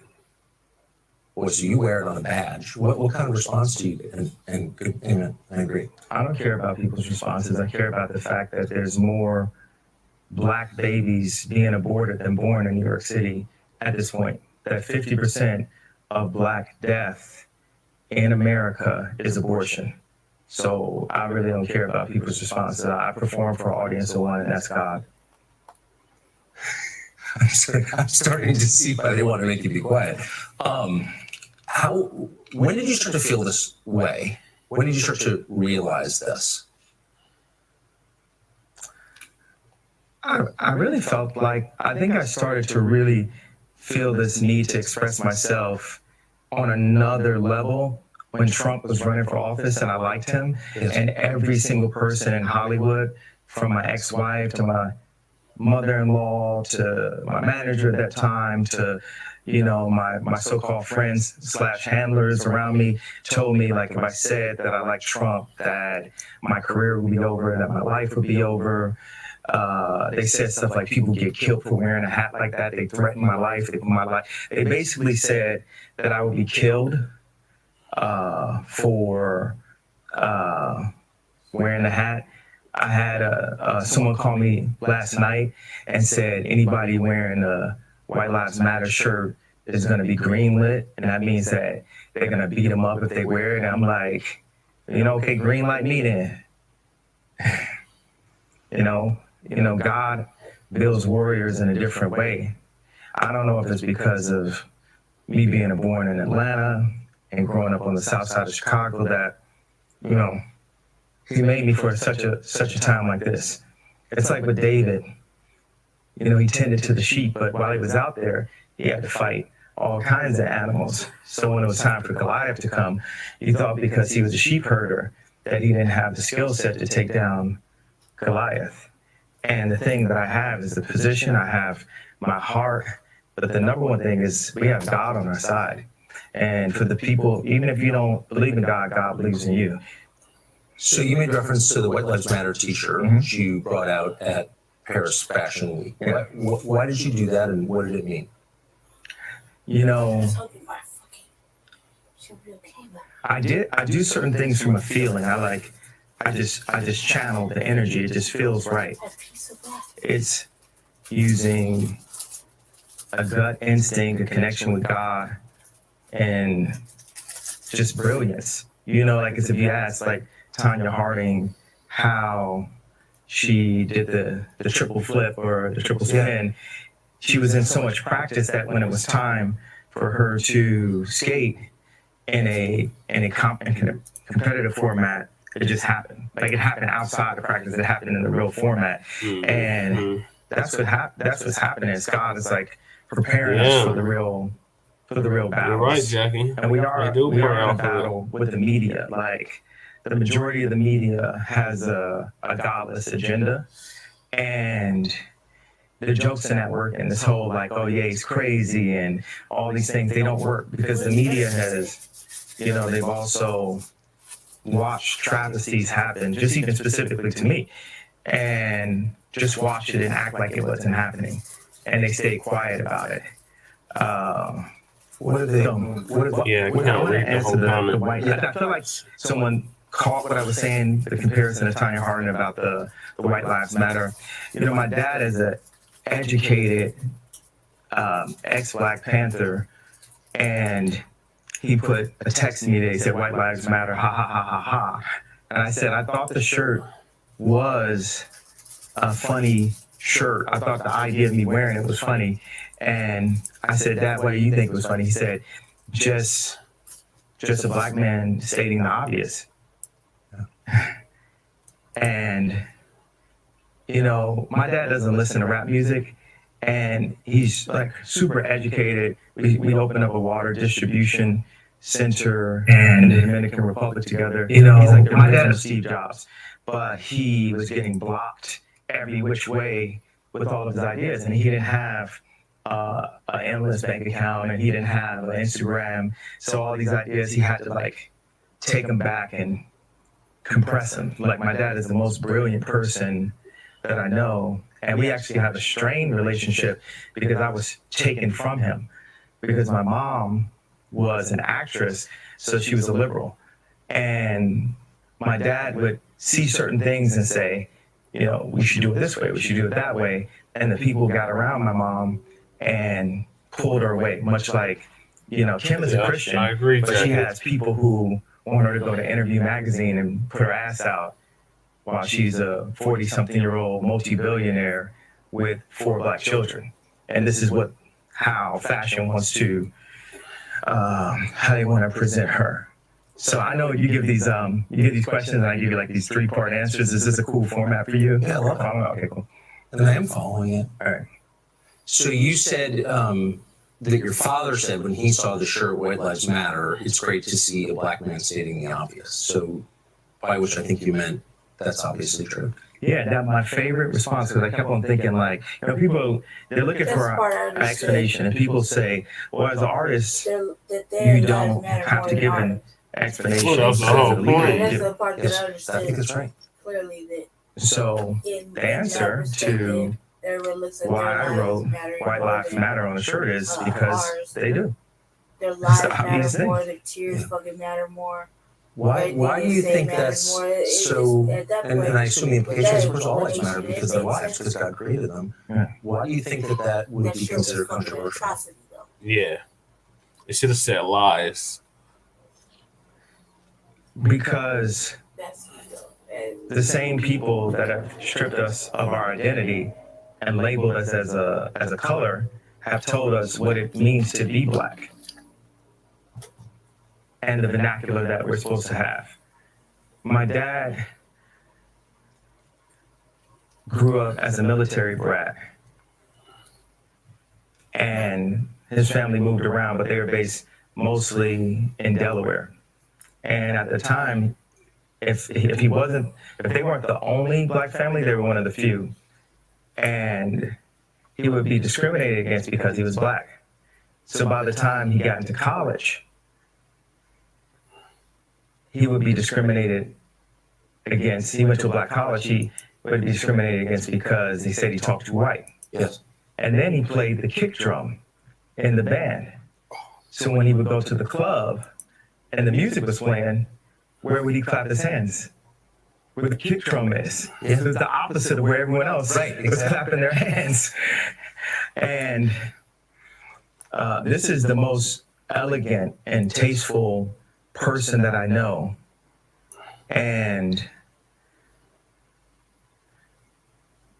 when my mom, when the school suggested, or like the herding systems, because what they do is take the Black community and they separate us, and they separate the families, and the educated, they push this, need for higher education, and us as Blacks, we discriminate against each other and say, well, I got my PhD and you don't have your PhD, so I'm better than you. And so my mom, she had a PhD, and she was influenced to moved to the south side of Chicago to take this job at Chicago State University. And she told my dad, if you come for us, you'll never see him again. Because, the media ridiculed me for getting the house next door to Kim to see my children. And they even said that I was stalking her and her new boyfriend because I bought the house next door to see my children. And that's how I knew that my mom had said that to him. I said, Dad, they moved us to one of the most agreed upon to be one of the most dangerous places in the world. It's almost like they tried to kill me or something. I said, Dad, why did you never come to get us? And that's when he told me that she was told that. There's so many things that are put in Kim's head. They bring influencers, like no one ever knew where Corey Gamble came from. No one in the fashion world knows where Gabby came from. These people were practically made in the laboratory, in my opinion. And one of the things that they're really good at doing is being nice and being likable.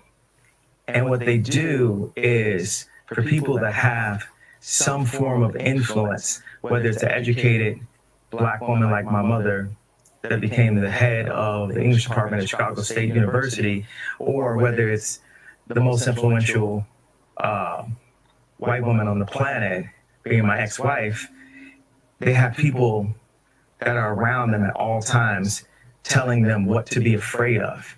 It's like not what to do or say specifically, it's what to be afraid of. And if you have a person that isn't afraid of them, like a Russell Brand or Candice Owens, it's not that we have to agree with this, but They're not afraid. they're not afraid to state what their opinion is. Yes. No one is God, and everyone has an opinion. So a conversation like this is a window into a world that you don't see. So if you're familiar with West from the media, you think of him as an individual man. What you don't think about is that he is at the center of a battle, and people like him are at the center of the battle to get a message out. Mouthed by the lips of influencers like him and so many others, that extends a storyline on behalf of, well, in this case, the status quo. So there are a lot of people vying to make certain that people like him say the right things, and consequences for not doing that are very severe. So for him to come out and say all lives matter, obviously, is a huge threat to a lot of people. One of those people exactly. Well, we asked him, and he told us. That's next. Oh my God.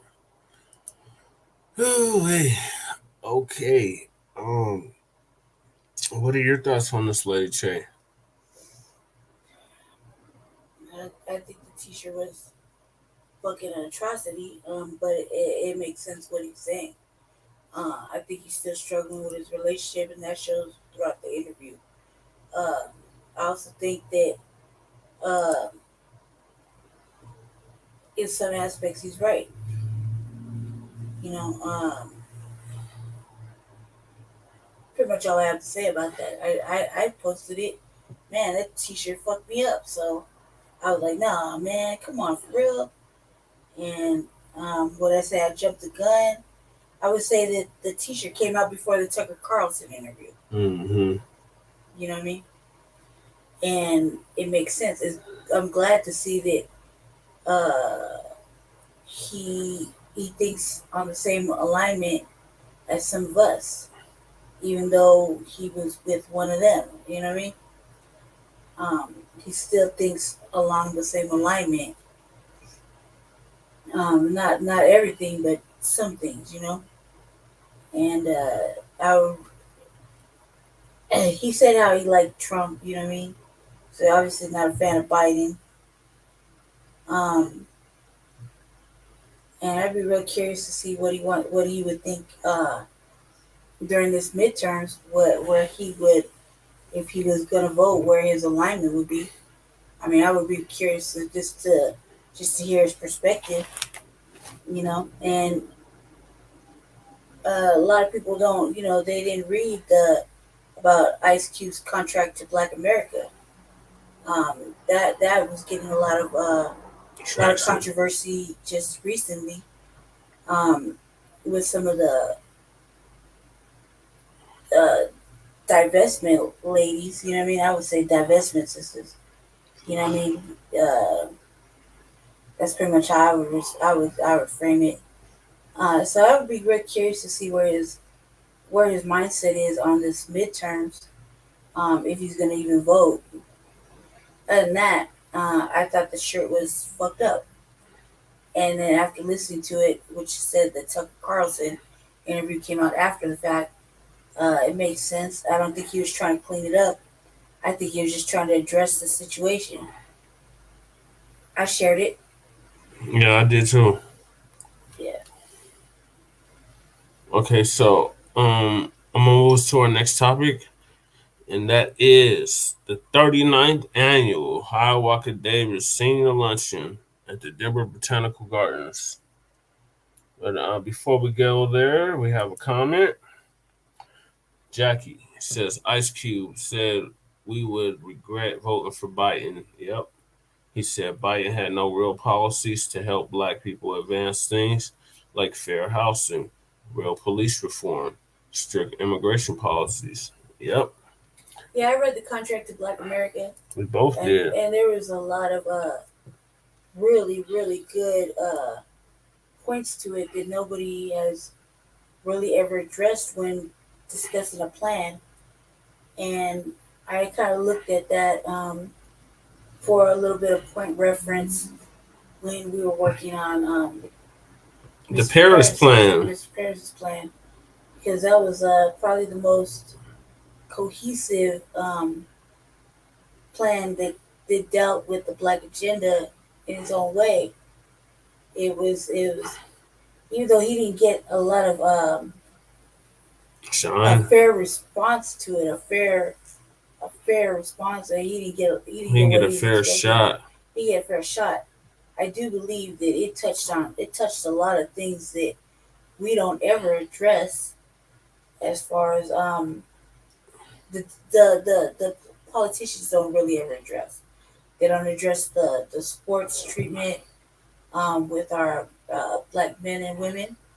There's a lot of things that it didn't address. It didn't address the way that the police are held accountable. They're not held accountable. Yeah, there's a lot of things that it didn't address, or that it did address, but that I wouldn't say, but that he didn't get a lot of traction, or even the respect he was owed.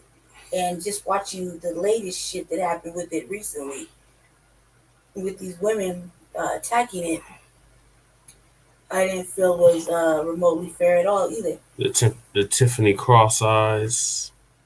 And there's a whole group of them on Fox Soul. I watched it recently, and I was just like, whole head shake, talking about Ice Cube effect when really I don't think they even read it. I just think that they didn't. skimmed it and picked pieces of it that they wanted to tear apart and belittle and shame and kind of flip it around and kind of act like, well, it doesn't address black women. There's parts of it that actually do address specifically black women, especially when it comes to sports. But like I said, I don't think they read it. I just think they kind of skimmed it and picked some pieces, just that they want to talk shit at and try to see if they could drag him through the mud with. And I didn't agree with that. I think Fox Soul that day was on one, and they really made an ass out of themselves, because I read the whole thing from beginning to end. The contract for Black America. Yeah, the contract for Black America, and I even I had read it like almost a year ago, and I reread it, and I just feel like they nitpicked, and they were just trying to they were up to no man hating shit that day. Some misogynist. No, misogynist. That's man hating.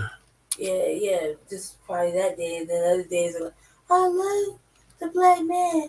You hear me? So one day they hate him, the next minute they love him. So I don't really think they actually read the contract Black America, and I think that they were just trying to find ways to belittle it and demean it.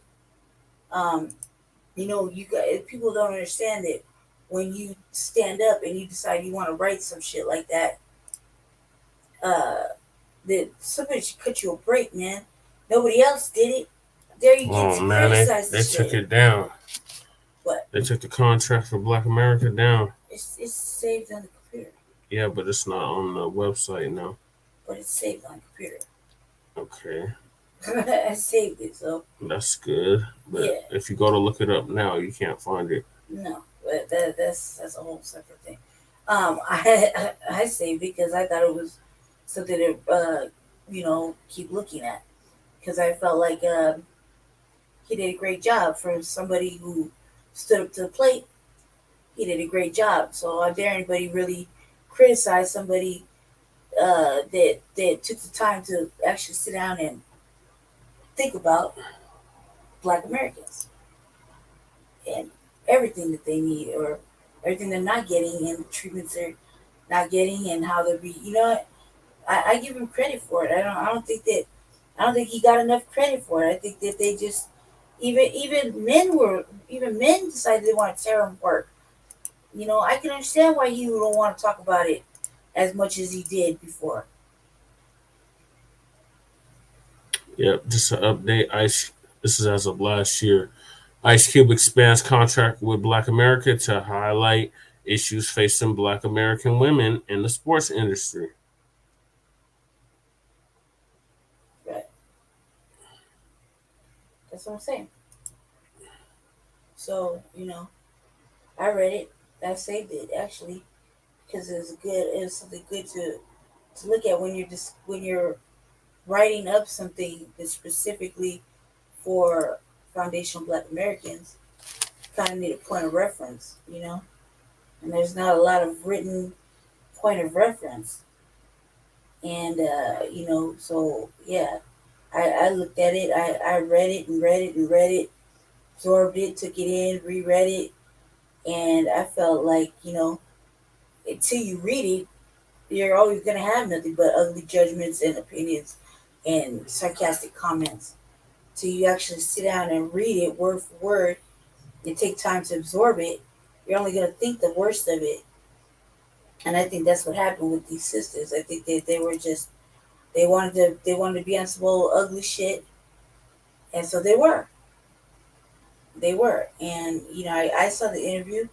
I give him credit for standing up for what he said, and not only that, but ignoring the bullshit. because it was just that bullshit. Mm-hmm. Okay, carry on. All right, so I'm gonna move us to our next topic, Black family. Thank you for sticking with us. The next topic is, like I said, the 39th annual Hiawatha Davis Senior Luncheon. This took place this past Wednesday. And just to let people know who Hiawatha Davis was, here's a picture. Hiawatha Davis Jr. That's him right there. He is in the Colorado Black Hall of Fame. He lived from 1944 to 2000. He died of prostate cancer.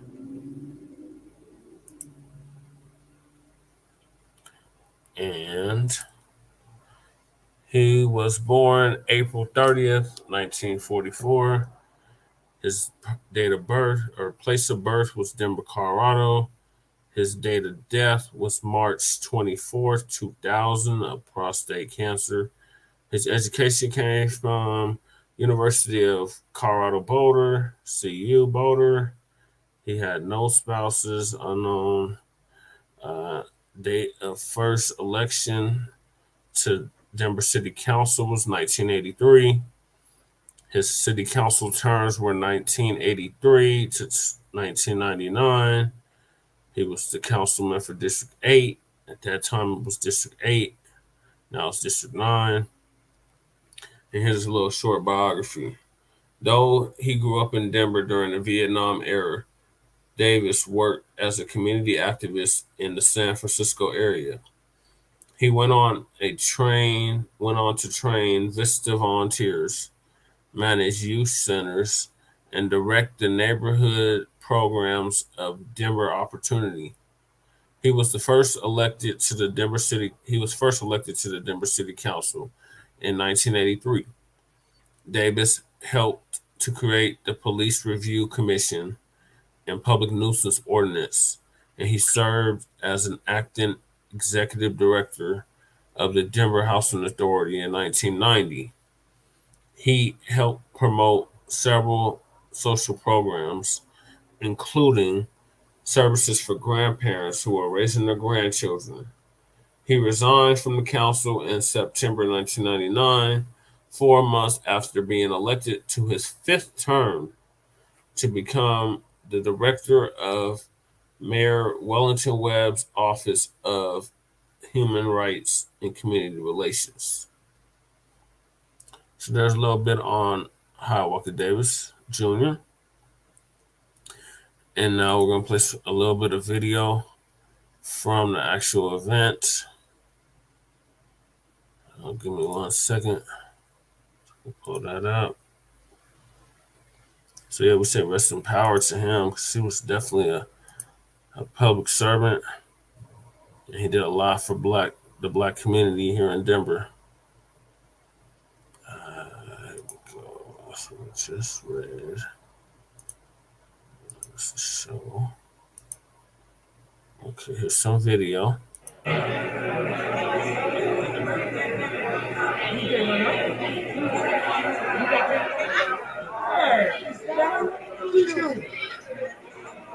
So there's some of the seniors right there. It was a full house. Like all those seats you see there, they are all filled. So people are just following in right now. Everybody's just like meeting and greeting right now. I need that 250. My donations.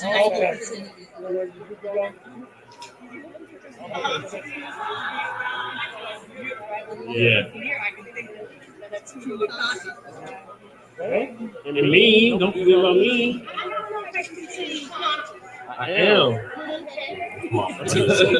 She got an award for her service to the community. As you can see, it's nothing but black seniors for the most part that attended this event.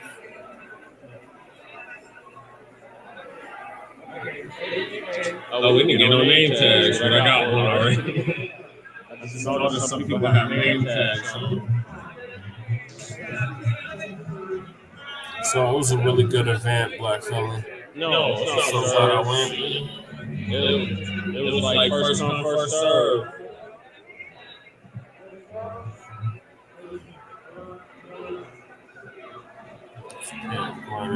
So I guess these are meal tickets. Oh, they had a raffle. That's what it was for. What a raffle. It was R3. Shout out to R3. Those are awards on the table.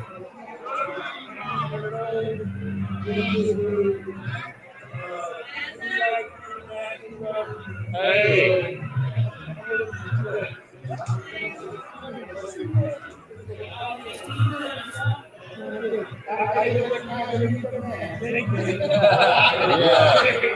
How you doing, brother? Just Paris, next mayor of Denver, 2023. Wonderful. Frank Jones, Pastor Frank Jones. Nice to meet you, sir. Would you like a flyer? Yes. That's the pastor Lady Chase was supposed to go visit tomorrow. Thank you so much. Oh, I take that back. That's not the pastor she's supposed to meet.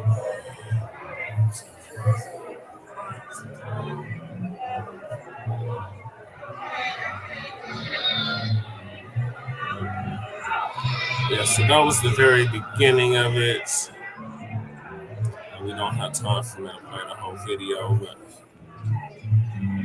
what happened at the end? Yeah, like halfway through it, like goes forward. My friend Vincent was the MC for the event. There was a little band. 15,000 votes in 2019. I just want to expand upon that. Triple quadruple that. Almost 100,000. The winner was the incumbent. Did they help Mama to them?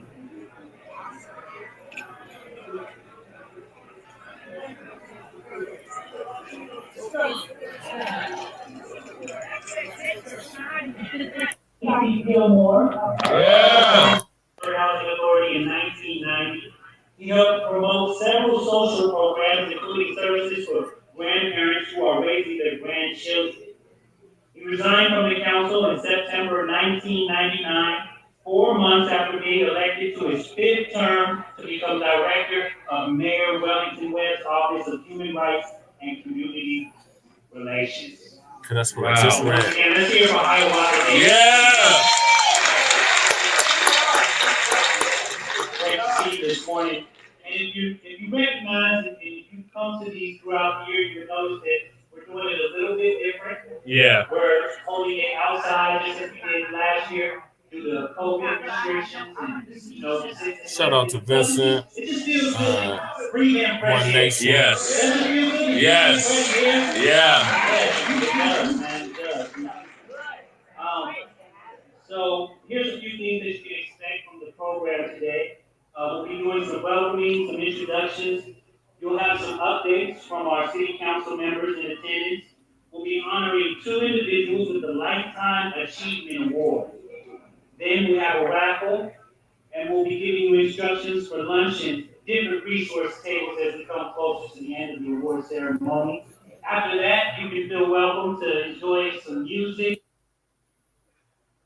some mingling, and the beauty of the Botanical Gardens. Yeah.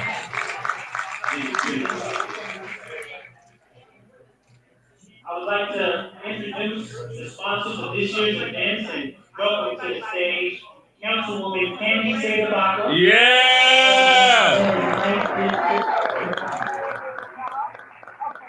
We'd also like to welcome Councilman Stacy Gilmore. Yeah. Perla Geiler, the Director of Denver's Office on Aging.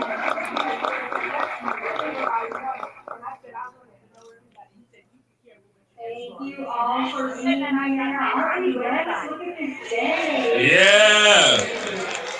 This is my 3rd senior luncheon, and it is so exciting to see all of you come out.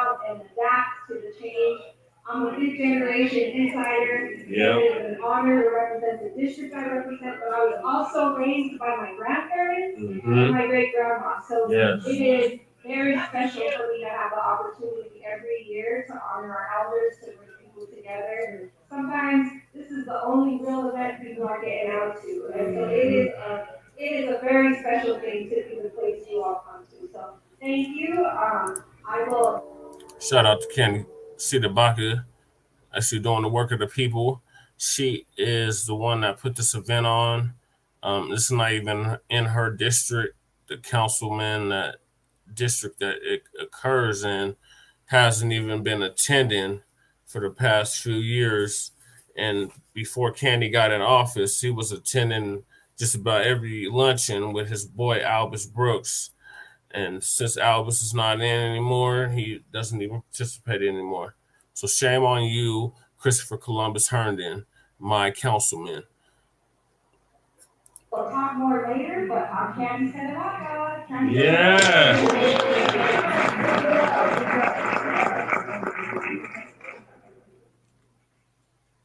Good morning. Good morning.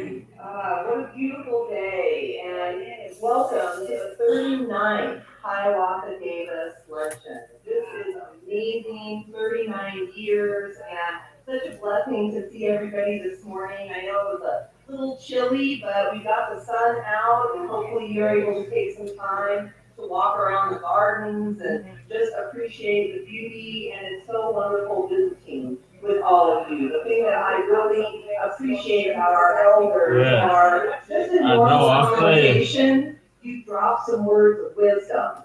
And if you're listening, if you're paying attention, you don't tell us you're telling us that. You just do it. And that's what I love, because I think you're able to hear it more and internalize it. And seeing some really, really old friends here today. A teacher from Malama Elementary that took my oldest son to Texas is here. And so thank you so much for being here. I'm sorry. The Space Center. They went to the Space Center in Houston. She took middle school boys to the Space Center in Houston. So rock star teacher here as well. And so, I'm the councilwoman who represents District 11, and so it's the majority of the Longfellow neighborhood, Parkfield, Green Valley Ranch, High Point, and then I also have all of Denver International Airport in my council district as well. And I'm a proud, almost 30-year resident of the Longfellow community. Thank you. And I really want to thank Councilwoman Baca and her entire team, District 18. We have Amanda Stephan here, Councilwoman Herndon's chief of staff. She's in the back there. Yeah, he had his chief of staff show up, but his co-nast didn't show up. With District 11. And, about every Saturday this summer, we were out at events. And we're starting to pick it up again in the fall. We've got a lot of Halloween events out there. We've got this event, and I want to make sure that you're saving the date. We, since 2015, this will be the 8th annual District 11 holiday party in the far northeast. And so if anybody's been to it before, we've got live music, we've had it catered, we've got barbecue, we've got fun things for the kids, and it's going to be at the Eddie Garrett Dennis campus. This year, it's December 3rd. It's going to be a Saturday, and I think we're expecting around 700 folks to join us. So we're just asking that you RSVP, so we make sure and have enough food for you, and we'll have a great celebration, because it's been amazing, all what we've been through. And once again, thank you to our elders, our older adults, for sharing those words of wisdom when you feel inclined, and just showing us and leading the way for us during a really hard last 2 years. So everybody have a wonderful, blessed day, and I believe I'm introducing you. No.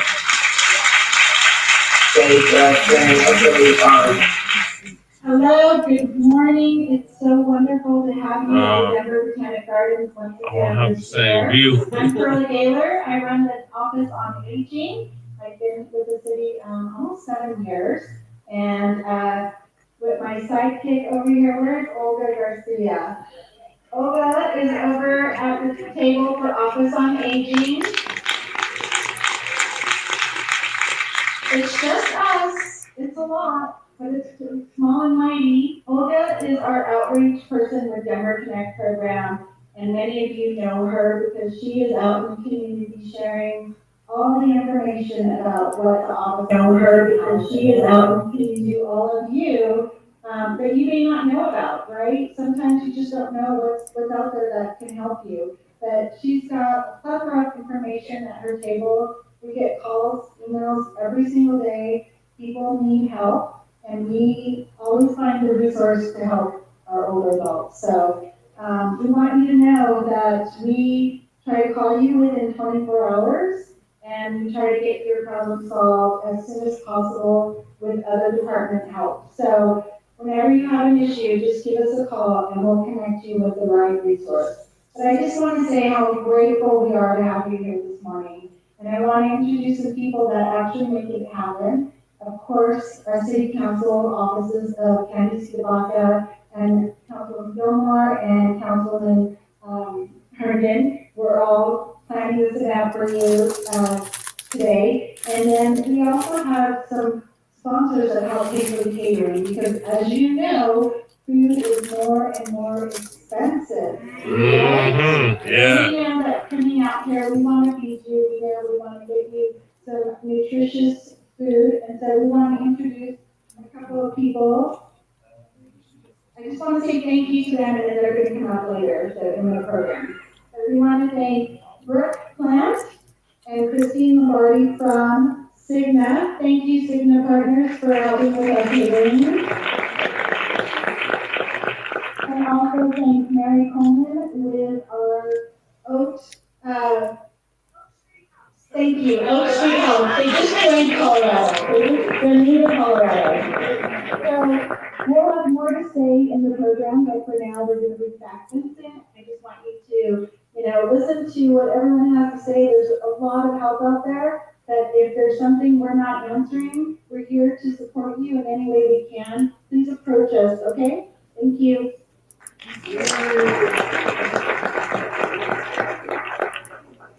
I'd like to take a moment to remember our friends and neighbors who have passed on since our last luncheon. Yes. I'd like to specifically remember Hazel Whitson. Yes. And Shirley Sims. Yes. Co-founders of the Northeast Women's Center and Colorado Black Women for Political Action, and many more organizations that serve and empower Denver's Black community. Now, for a moment, if we could, I would like everyone to stand up. If you can stand, please take a moment and stand up to your feet.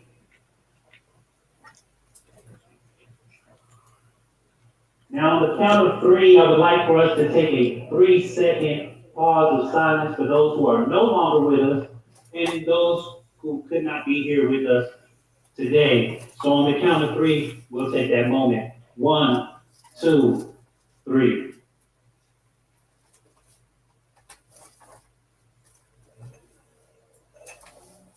Thank you very much. Now, before you sit down, I want to let you know that sometimes standing up isn't easy. All right?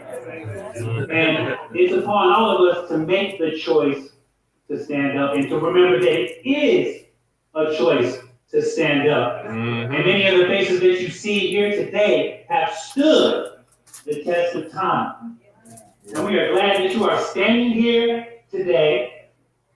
You'll be standing here tomorrow, and you will forever stand within the hearts of the people you have touched. So a round of applause for yourself, and you can feel welcome to return to your feet. I'd also like to shout out some folks in our audience who serve our community of aging adults. Thank you for joining us today. Yeah, I got shouted out, but not in this video. Yeah. Oh, okay. Yeah. So this is the short video. What's the next topic? Just let me finish this out. So, at the same event, I got shouted out. I was the only mayoral candidate that was present for the event. the only mayoral candidate that was present for our Black seniors. And so my competition is going to be running around talking about, oh, we care about the seniors, but where were you at the 39th annual Hiawatha Davis Senior Luncheon? Nowhere to be found. So rest in power to Hiawatha Davis. My pop's ex-wife, Mama Juju, ended up getting an award, a Lifetime Achievement Award at this event. And it was real good food. We had a chicken salad, which was real good and healthy for the seniors. And it was a good time. It was a great venue. I'm so glad I went, and I would go again next year. What are your thoughts, Lady Che? Do you have any? Every time I see the seniors, it just make me so happy inside. so happy inside. They're just adorable. We had a senior that was. I'm glad that it had it was obviously packed. And I love my seniors. I love my seniors. I've been really sick, so I don't get to spend as much time with them. But I really enjoy their banter. Yeah, and several from the Dahlia Square Senior Apartments were present for this event, and some were from the Capitol 2 Towers, which are having an event on the 21st. They're having a barbecue potluck, and we're going to do a speech there. We're going to speak to the seniors at that property, so make sure y'all stay tuned for that. So our next topic is senior related, and this time it involves our seniors at Dahlia Square. Now, to give everybody context, for about the past year and a half, almost 2 years, the seniors at Dahlia Square, where I run a food bank every Sunday, along with Occupy Denver, which provides us with the food from Sprouts. We've been running this food bank for the past 6 years out of Dahlia Square Senior Apartments. And every Monday, the seniors have been meeting for like the past year and a half or so. They've been meeting in the Great Room. It's a big room that exists. It has a library in it, and it has a big TV in it. Fireplace. Office, kitchen. A nice common space for our seniors, right? Well, I go there on Monday after going to a press conference, which we're going to touch on later, about reimagining the police at the state level. And lo and behold, I see this sign on the door. And first, I don't even see the sign. I see the seniors outside. And they're just like, something happened. And I'm like, asking them what happened. And then they finally tell me, and I'm like, what happened? Like, you guys can't meet anymore? Like, this is violation of your First Amendment rights. As you can see on the screen, it says meeting council. Now, like I said, they've been meeting for the past year and a half, every Monday. Now, all of a sudden, the meetings council, effective immediately. The residential committee will no longer conduct meetings in any common area of the Dahlia Square Senior Apartments. Thank you, Dahlia Senior Management. In any common area? In any common area of the building. What kind of shit is that? That is a violation of the First Amendment rights. Their right to assemble. There's some of the seniors. That's the door. Another picture of the sign. Another senior. Picture of the sign. The notice on the door. So now nowhere. Nope, nowhere in the Dahlia. So, not even in the food bank room. Yeah. So one of the elders that I used to shout out all the time, Elder Lee, is very upset about us meeting, the seniors meeting rather, because I don't live in the building. He made that apparently clear. I don't live in the building, but I have family and friends that live in the building.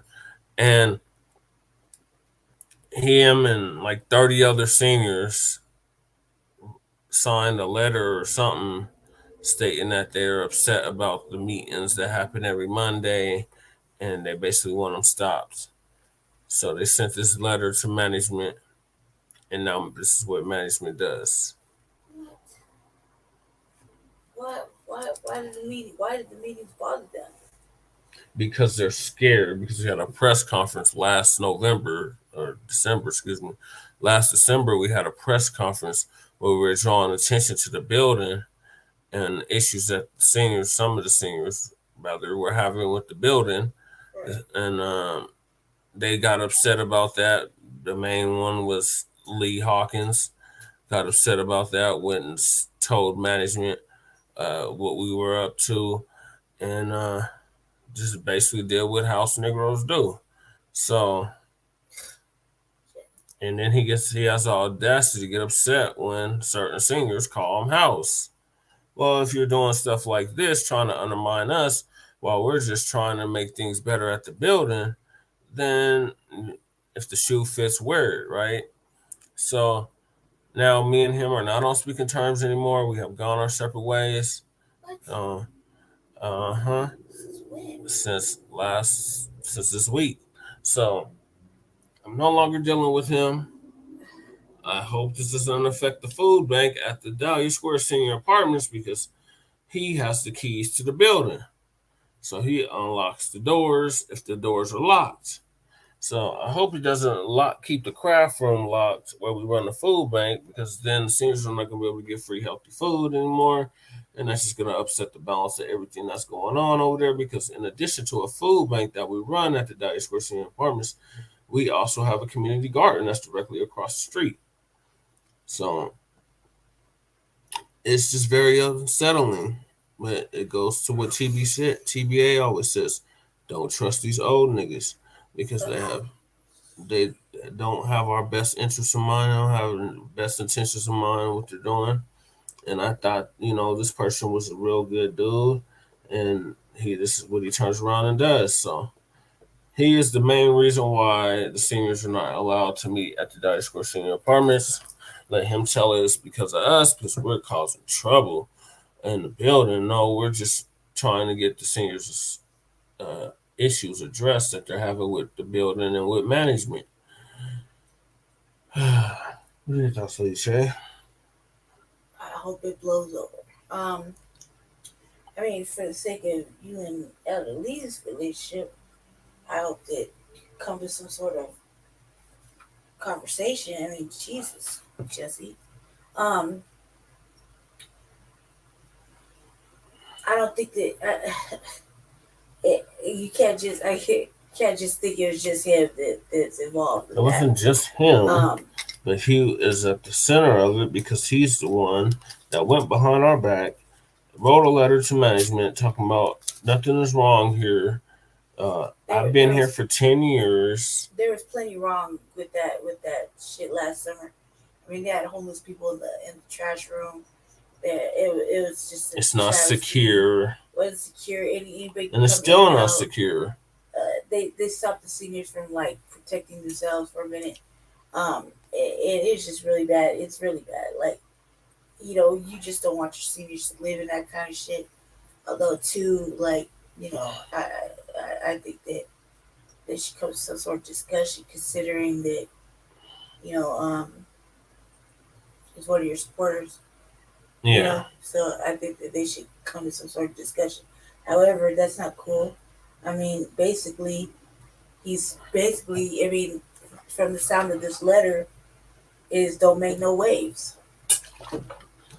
Don't make no waves. And in reality, I mean, you just have two people in the office that you have to basically stand up to and say, Shirley and Natalie, but they're just to help. Right. In reality, you're when it's Comcap that's the when you go like culprit. This, you're basically saying that there's a lot of older women in that building. There's not that many men in that building, and you're just saying that it's okay for them to get terrorized by, it's getting cold. Unhoused neighbors are going to be going in and out. I mean, they couldn't leave their pretty little things outside the doors no more. People are taking them. There's a lot of ugly things happening, and the fact that they had a little protest. They had the little news media there. That was a work in progress, and for that to happen, and then for this to happen, is like, geez, like. Yeah, Jackie. Yeah, you're right. They can meet in someone's apartment maybe until they come up with a solution and speak to an attorney. They need to move in silence at this point. I agree. At that point, yeah, too. I think that they should just say fuck it and continue doing what they're doing. Who's gonna tell them not to? Well, the door is locked, so they can't meet like they used to, but they could meet in the apartment. Because it says any common area of the. Yeah, but the door is locked in the common area. You can't go in at all. It's locked. What's gonna happen if they just decide to hold up right there in front of the door? There's like 2 doors to get up in there. You know what I mean? You go in and you sit right in front of the office and you just boycott that. What's gonna happen then? What are they gonna do? Tell everybody go inside and go to their room? Yeah. Sure. You know what I mean? It until tomorrow, we really won't see what happens with the food bank. Because the food bank is very important. The elders need their nutrition. They need nutritious shit. Right. It's getting cold. A lot of elders don't want to go outside. It's cold. It's chilly in the morning, and it's not always sunshine during the day. So, I mean, I'd find a way to talk to somebody personally. Somebody needs to get talked to, and really it's management right now. Management's charge until the big higher ups come out, and I doubt they're going to come down and be like, I mean, that's really basically saying that we're going to keep you captive in one part of the building. Yeah. And you can't have free roam, even though they're paying so much money to be there. So you cutting them off is like, it's wrong. It's illegal, probably. It's most likely illegal. And probably borders on some sort of lawsuit. Yeah, because you're basically trapping them in. You're trapping them, and you're not allowing them to assemble. And you're not allowing them to do a lot of things. So what? More than 2 people in the laundry room is going to be an issue? 2 people over there in the break, that little room where you drop the food. Like 3-4 people in there. Yeah, the craft room. Getting the soda. Well, there was talks of them meeting in the craft room, but that says that includes everything common area, because that's considered a common area. The computer room, there's that's considered a common area too. Either way, what's gonna happen if they're in there? But like Jackie said, they're just gonna have to start meeting in somebody's apartment for the time being, and move in silence. Like that to hold all those ladies and your father. I don't know. Like I believe they have 1 and 2 bedrooms in there. So somebody has a 2-bedroom, they could meet in there. Shout out to our viewers. Appreciate you sticking with us. Me personally, I just fuck it. See what happens. But basically, the next step has to be in silence. Like, what about just bringing attention to it on the show. Man. All right, carry on. I have another question, but carry on. What's your question? Because we're done with this topic. Okay, so so we're gonna keep y'all updated on what's happening with the seniors here at the Dahlia Square Senior Apartments. I'll be going there later on today, since it's now Sunday, to hopefully run the food bank. But we will see in the morning. The next topic is my interview with Sincere Luv Da God. So I was interviewed this past Wednesday as well by the New Black Media, a portion of the New Black Media. Yeah, a portion of the New Black Media.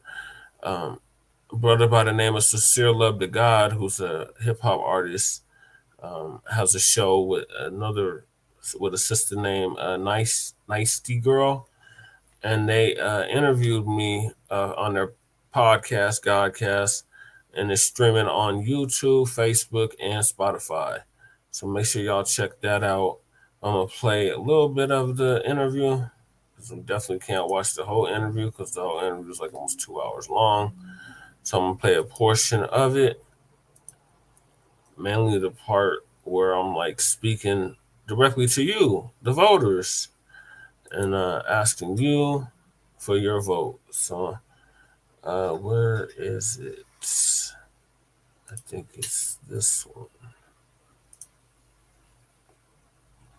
Okay, so now you got the ability to clip video on YouTube. So I clipped this little piece. This is a minute long.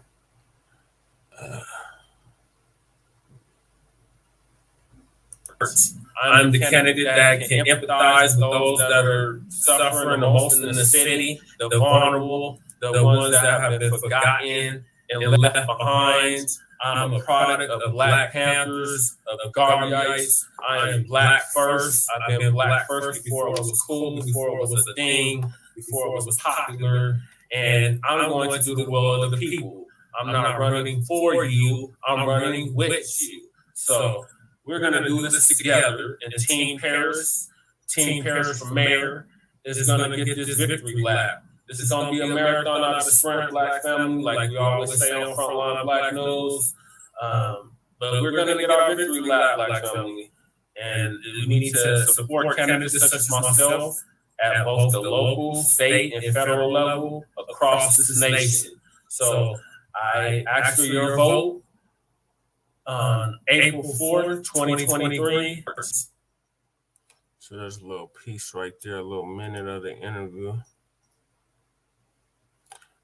So yeah, it was a real good interview. I wish I could play some of the highlights from it. Let me see if I can do that real quick.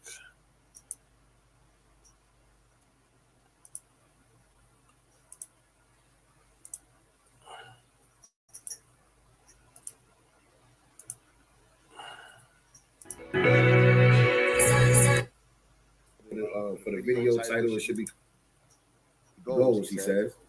The needs of the Black community for a better city.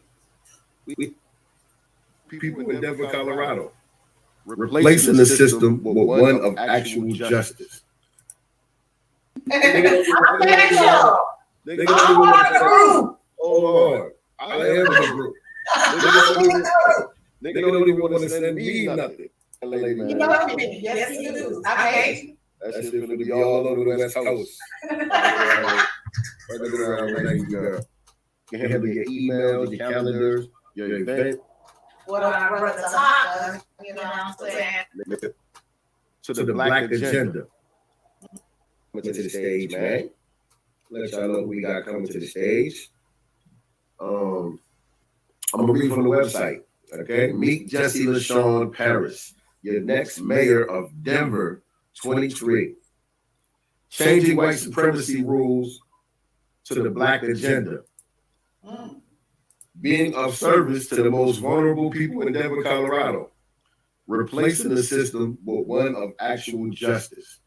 Saying I'm intending on putting our Black priorities first for once. Sorry. So, vote black first is what I am saying, unapologetically.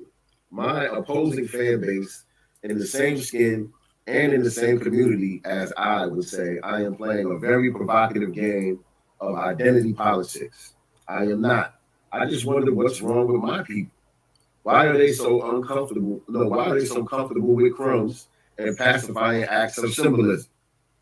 Just to not struggle moving out of our Black neighborhoods, neglect of our elders, school-age children, criminalizing our unhoused family, lack of livable, workable wage that keeps us in homes and employed. I think that's a typo. Yeah, that is a typo. Homeless and unemployed is what that should have been. All right, well, why is everyone so easily pacified by Democratic leaders with pretty talking points, broad and ambiguous language of inclusivity for all and fake promises for a better city? We have seen for decades, and with the most of the leaders that have ran this city, they will run their behind off to raise all the money in the world and will say anything to get your one little free vote of confidence. End result, city is in financial debt, governmental cronyism, misappropriation of the people's funds and resources, civil unrest, full jails, ramped up gentrification, a polluted and treeless city, unhoused and ill folk dealing with psychosis, addiction, blatant poverty caused by the same government that wants to clean it up. Laughable, really. I'm so serious about this being neglect and just doing for the dominant majority. Someone has to change it. And the least stand up to the demand to force the hand of change right now, not in 5-10 years, but right now, and most importantly, in April of 2023. Sounds very bold, ladies and gentlemen. Very bold. I like it so far. I'm a fan. Sounds very bold. So who is Jesse Paris? Jesse Paris says he's a Black grassroots candidate running for mayor in Denver, Colorado in 2023. I won't use broad and ambiguous terms for inclusionary goals, he says. The needs of the Black community, which is our youth, elders, incarcerated men and women, will be met enthusiastically with serious, tangible change, no symbolism, realistic timeframes, and results. Well, let's get into it then, Mr. Jesse Paris. You talking big talk. Right. You got the language down pat. Let's see if you really about this life. Right. So without further ado, I would like to introduce to you our guest for this evening, for Denver Mayor, Mr. Jesse Paris. Hey, peace to the family. Gotta be one of those. Welcome to the Godcast, Black man. Thank you for having me. Now you will forgive me and accept my apology for misspelling your name on the flyer. Right? Yes. That was my bad. Blame it on the brain, not the heart. I did correct it for the video title. It should be corrected on all of the platforms, but the flyer, I caught wind of it a little bit too late, so I apologize for that. Okay, that's all good. Thank you. Yes, sir. Thank you for being here. Thank you for having me. Yes. We are really excited to have you. I mean, just from what I read on the site, like I said, I was like, ooh, this is exactly what we need. You know what I'm saying? Yes. We need more Jessies and Marcells out here. Yes. So, yeah, we're really excited to chop it up with you and hope the family is excited as well. If you guys have questions, please fill it up in the chat. Or if you want to ask him directly, let us know. We'll drop the link and you guys can communicate with our brother directly. Yes, indeed.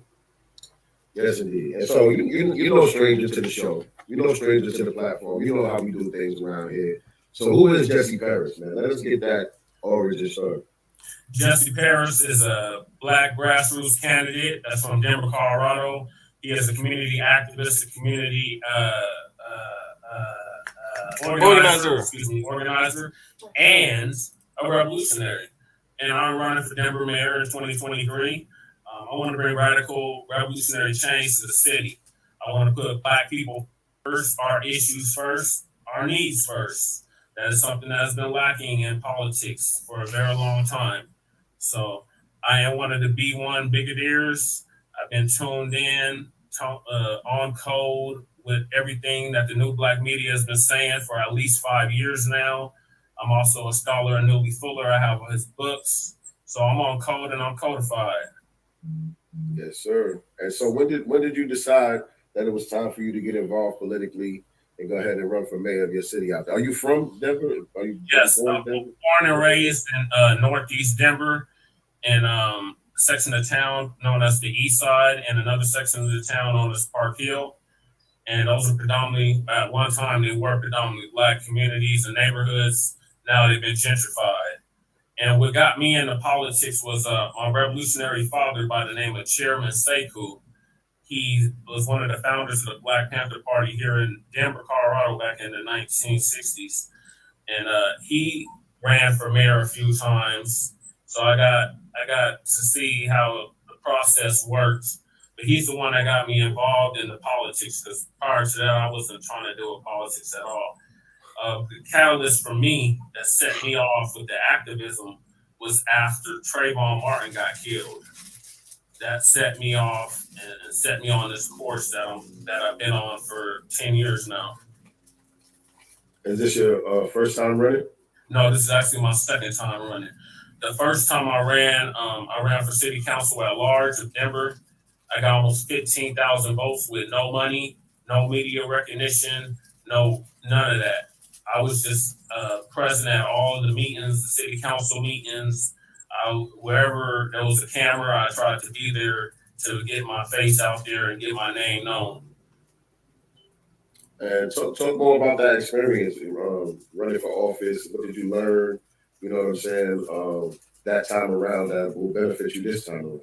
Running for a bigger office, you know what I'm saying? So talk about that first experience and what it was like, moving in those circles and going up against, the monster that it is being an outsider. It was a difficult process, I'm not gonna lie. I mean, it takes a lot for you to be able to run for political office. Not everybody's cut out for this, so you have to have really strong skin, thick skin, to run for political office at the local level, state level, federal level. So I started off going to city council meetings. That was my catalyst. I started off attending all the regularly scheduled city council meetings throughout the weeks, the ones on Mondays and the ones they have throughout the week. I was showing up in person in the chambers. I would be with my pops. He's been showing up at city council for the past 15 years. So we've been giving him hell for at least 15 years now. And they actually passed a whole decorum because of us.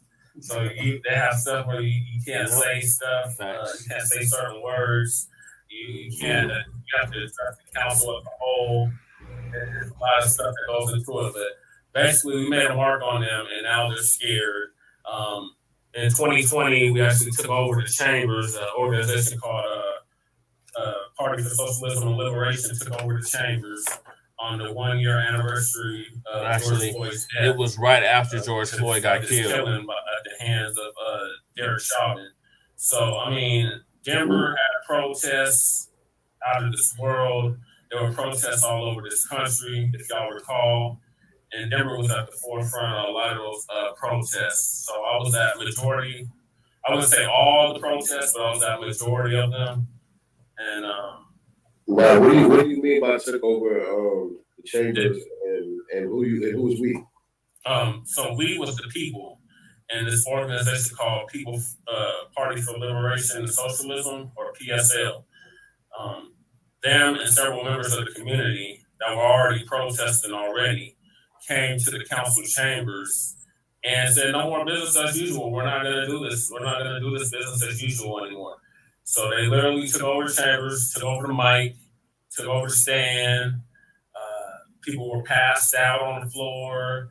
It was a whole action, a whole demonstration that took place in the city council chambers. And after that, they moved the meetings to online to Zoom.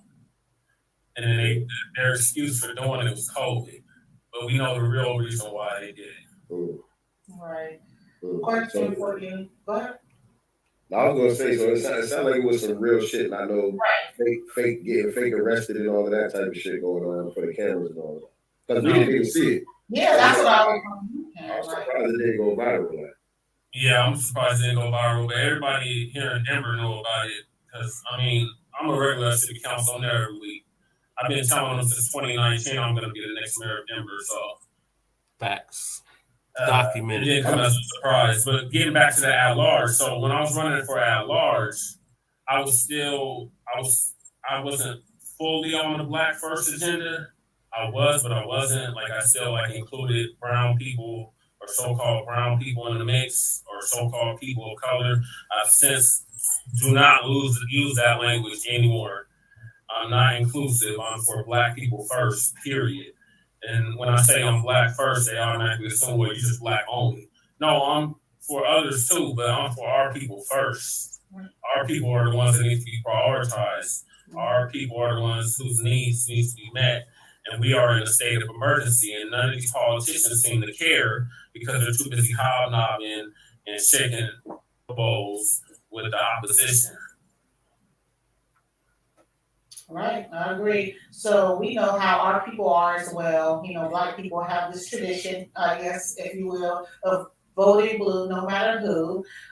What are you running on? What ticket? Democrat, Republican, Independent? What's yours? I'm running independent. I'm an independent Unity Party candidate. I've been a part of the Unity Party here in Colorado for the past 2 years. I'm actually the junior chairman of the state party. See, in the state of Colorado, we have a minor legitimate party called the Unity Party. And we run candidates for office. I have an organization, Black Star Action Movement for Self-Defense and Positive Action Community for Social Change. We run candidates for political office. So when I ran in 2019, I wasn't the only one that ran. We had a whole ticket of people. And out of that ticket, only one person won, and that was Candice, who's the councilwoman for District 9 now. Okay. And how many of y'all was running? It was about 5 of us. What are some of the different seats, if you can remember? So we have Lamone Knowles running for District 8, which is the district that I live in currently. That's basically Park Hill, City Council, East, Northeast Park Hill. Yeah, that's District 8, or what is it called? They call it now Central Park and part of Montbello. That's District 8. So we had her running. We had Latino or Latinx, whatever, a Hispanic person by the name of David Roybal. He ran for District 3. Then we had somebody running. We had another Latinx running for District 1. We had Lamone Knowles' a sister, by the way, too. So we had her running for District 8. We had Candy running for District 9. She's Latinx. And we had it was another person that we had running for city council. And then we had my pops. After he stopped running for mayor, he ran for city, not city. He ran for Congress, for Senate, for the state of Colorado. And he was in a race with Hickenlooper and others. It was like a whole bunch of people that was running for Senate in 2019. And he did all right. He got about almost 10,000 votes with no money, no media recognition. So, I mean, we've been doing this stuff for like 10 years now. So what made you decide to run on a Black First agenda and also reparations? What made me, well, I've always been a supporter of reparations.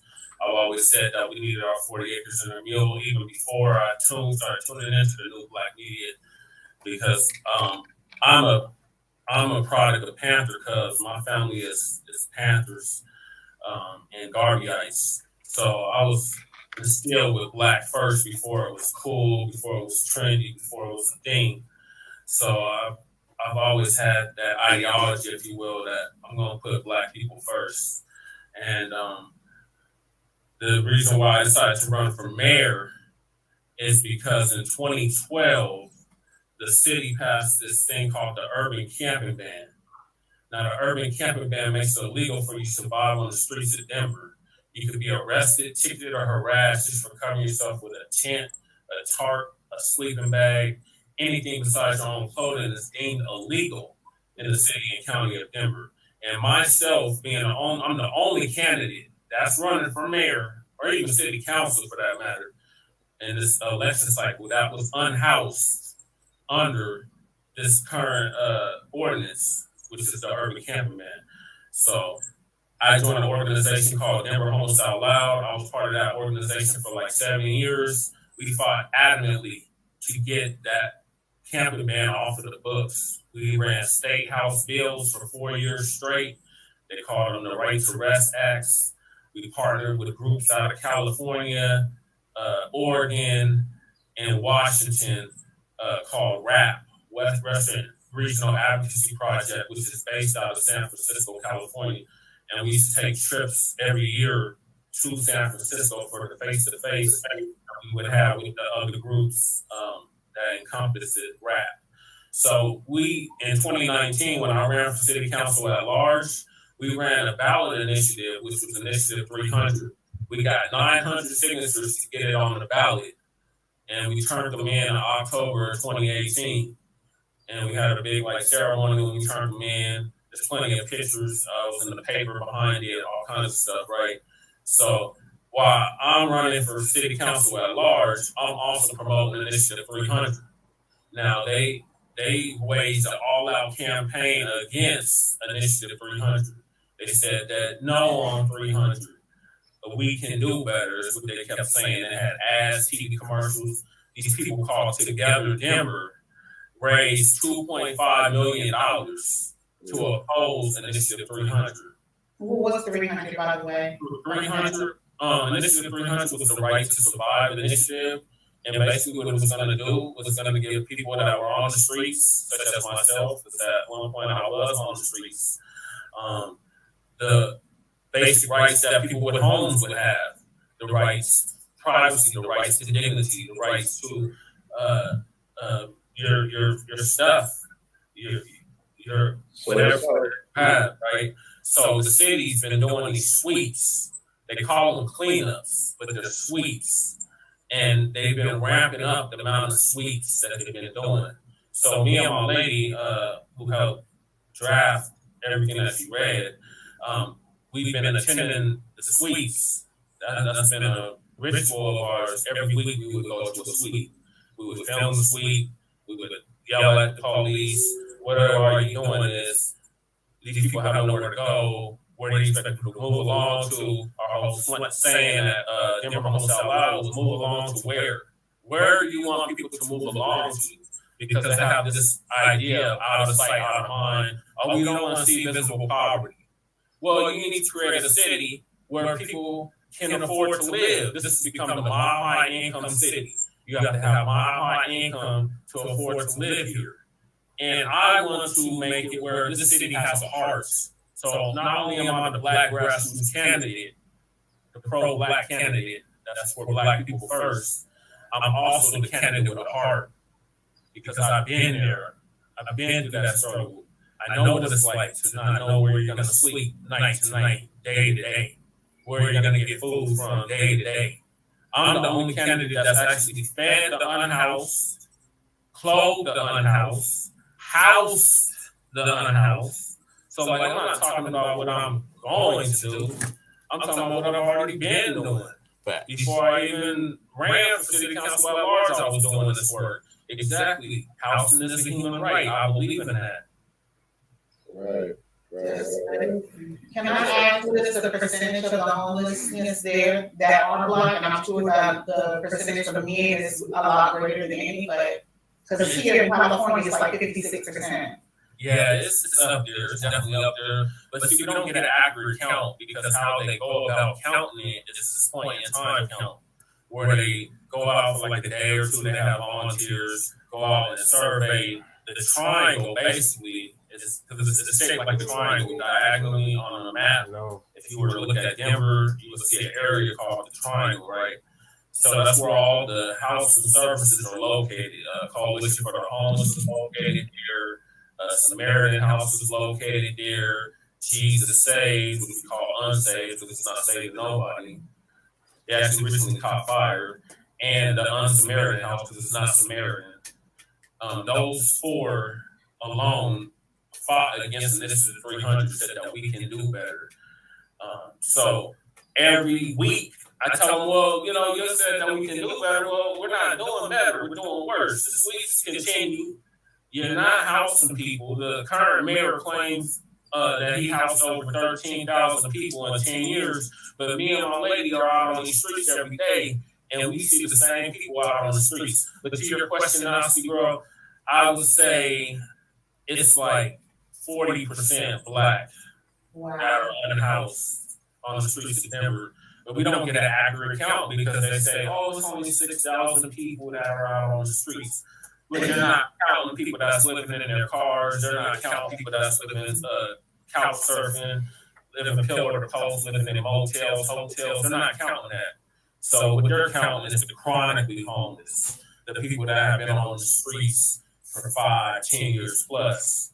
That's what they're counting. But they're not counting the person that just lost their job last week and now they can't afford to live here.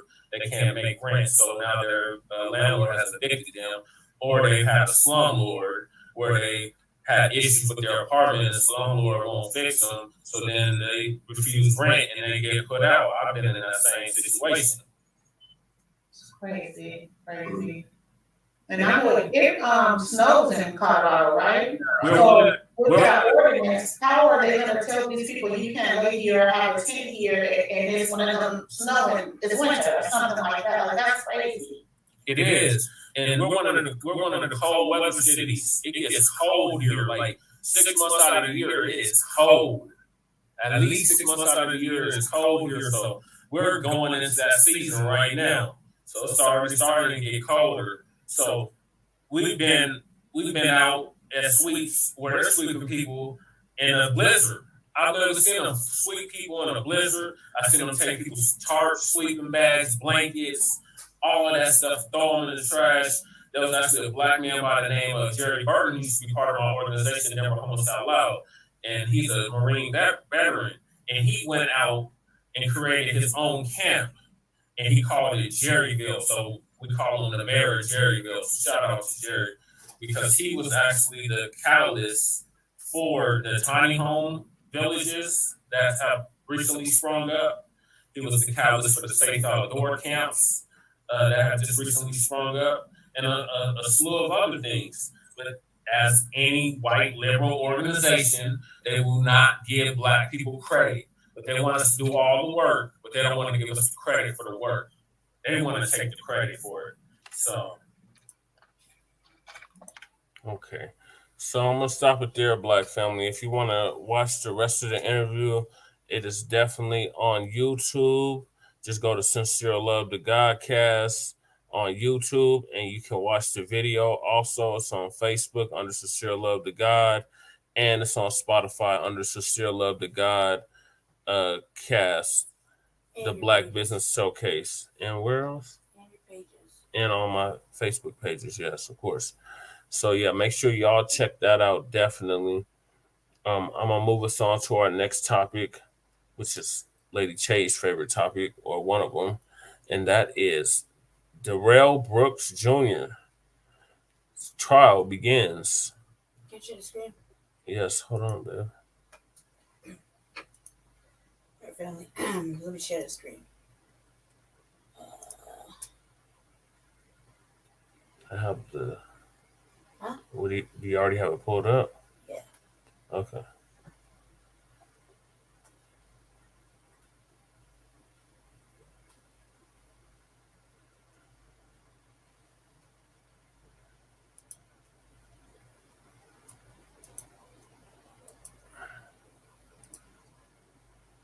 So for those that don't know, Darrell Brooks Jr. Ran over like 60 white people in Waukesha, Wisconsin, last December, and now they're trying to hit this brother with life without the possibility of parole, or if not, the death penalty. So the brother went in a pro se this case, and he is representing himself against the whole state of Wisconsin. Yeah, okay. There's so much. But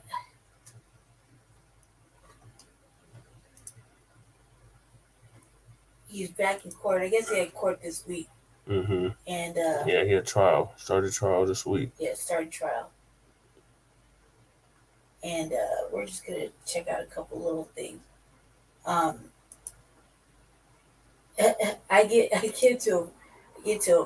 feel like I was watching the it's called Law and Crime Network today. Yeah. All of them chat. Yeah.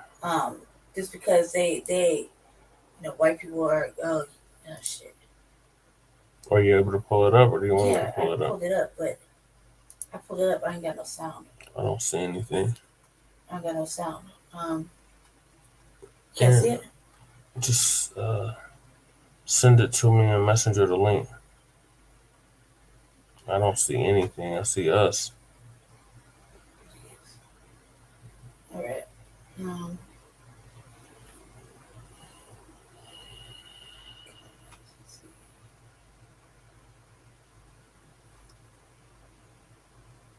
Yeah, so in the chat, it was a bunch of racist white supremacists talking crap about our brother, and we were checking them on everything they were saying. Private. Okay. Let's go to an. All right. Hold on, Black family. Take her comment down. I don't know, this keeps coming up. Why do you keep taking it off? I was reading. Oh. Go ahead.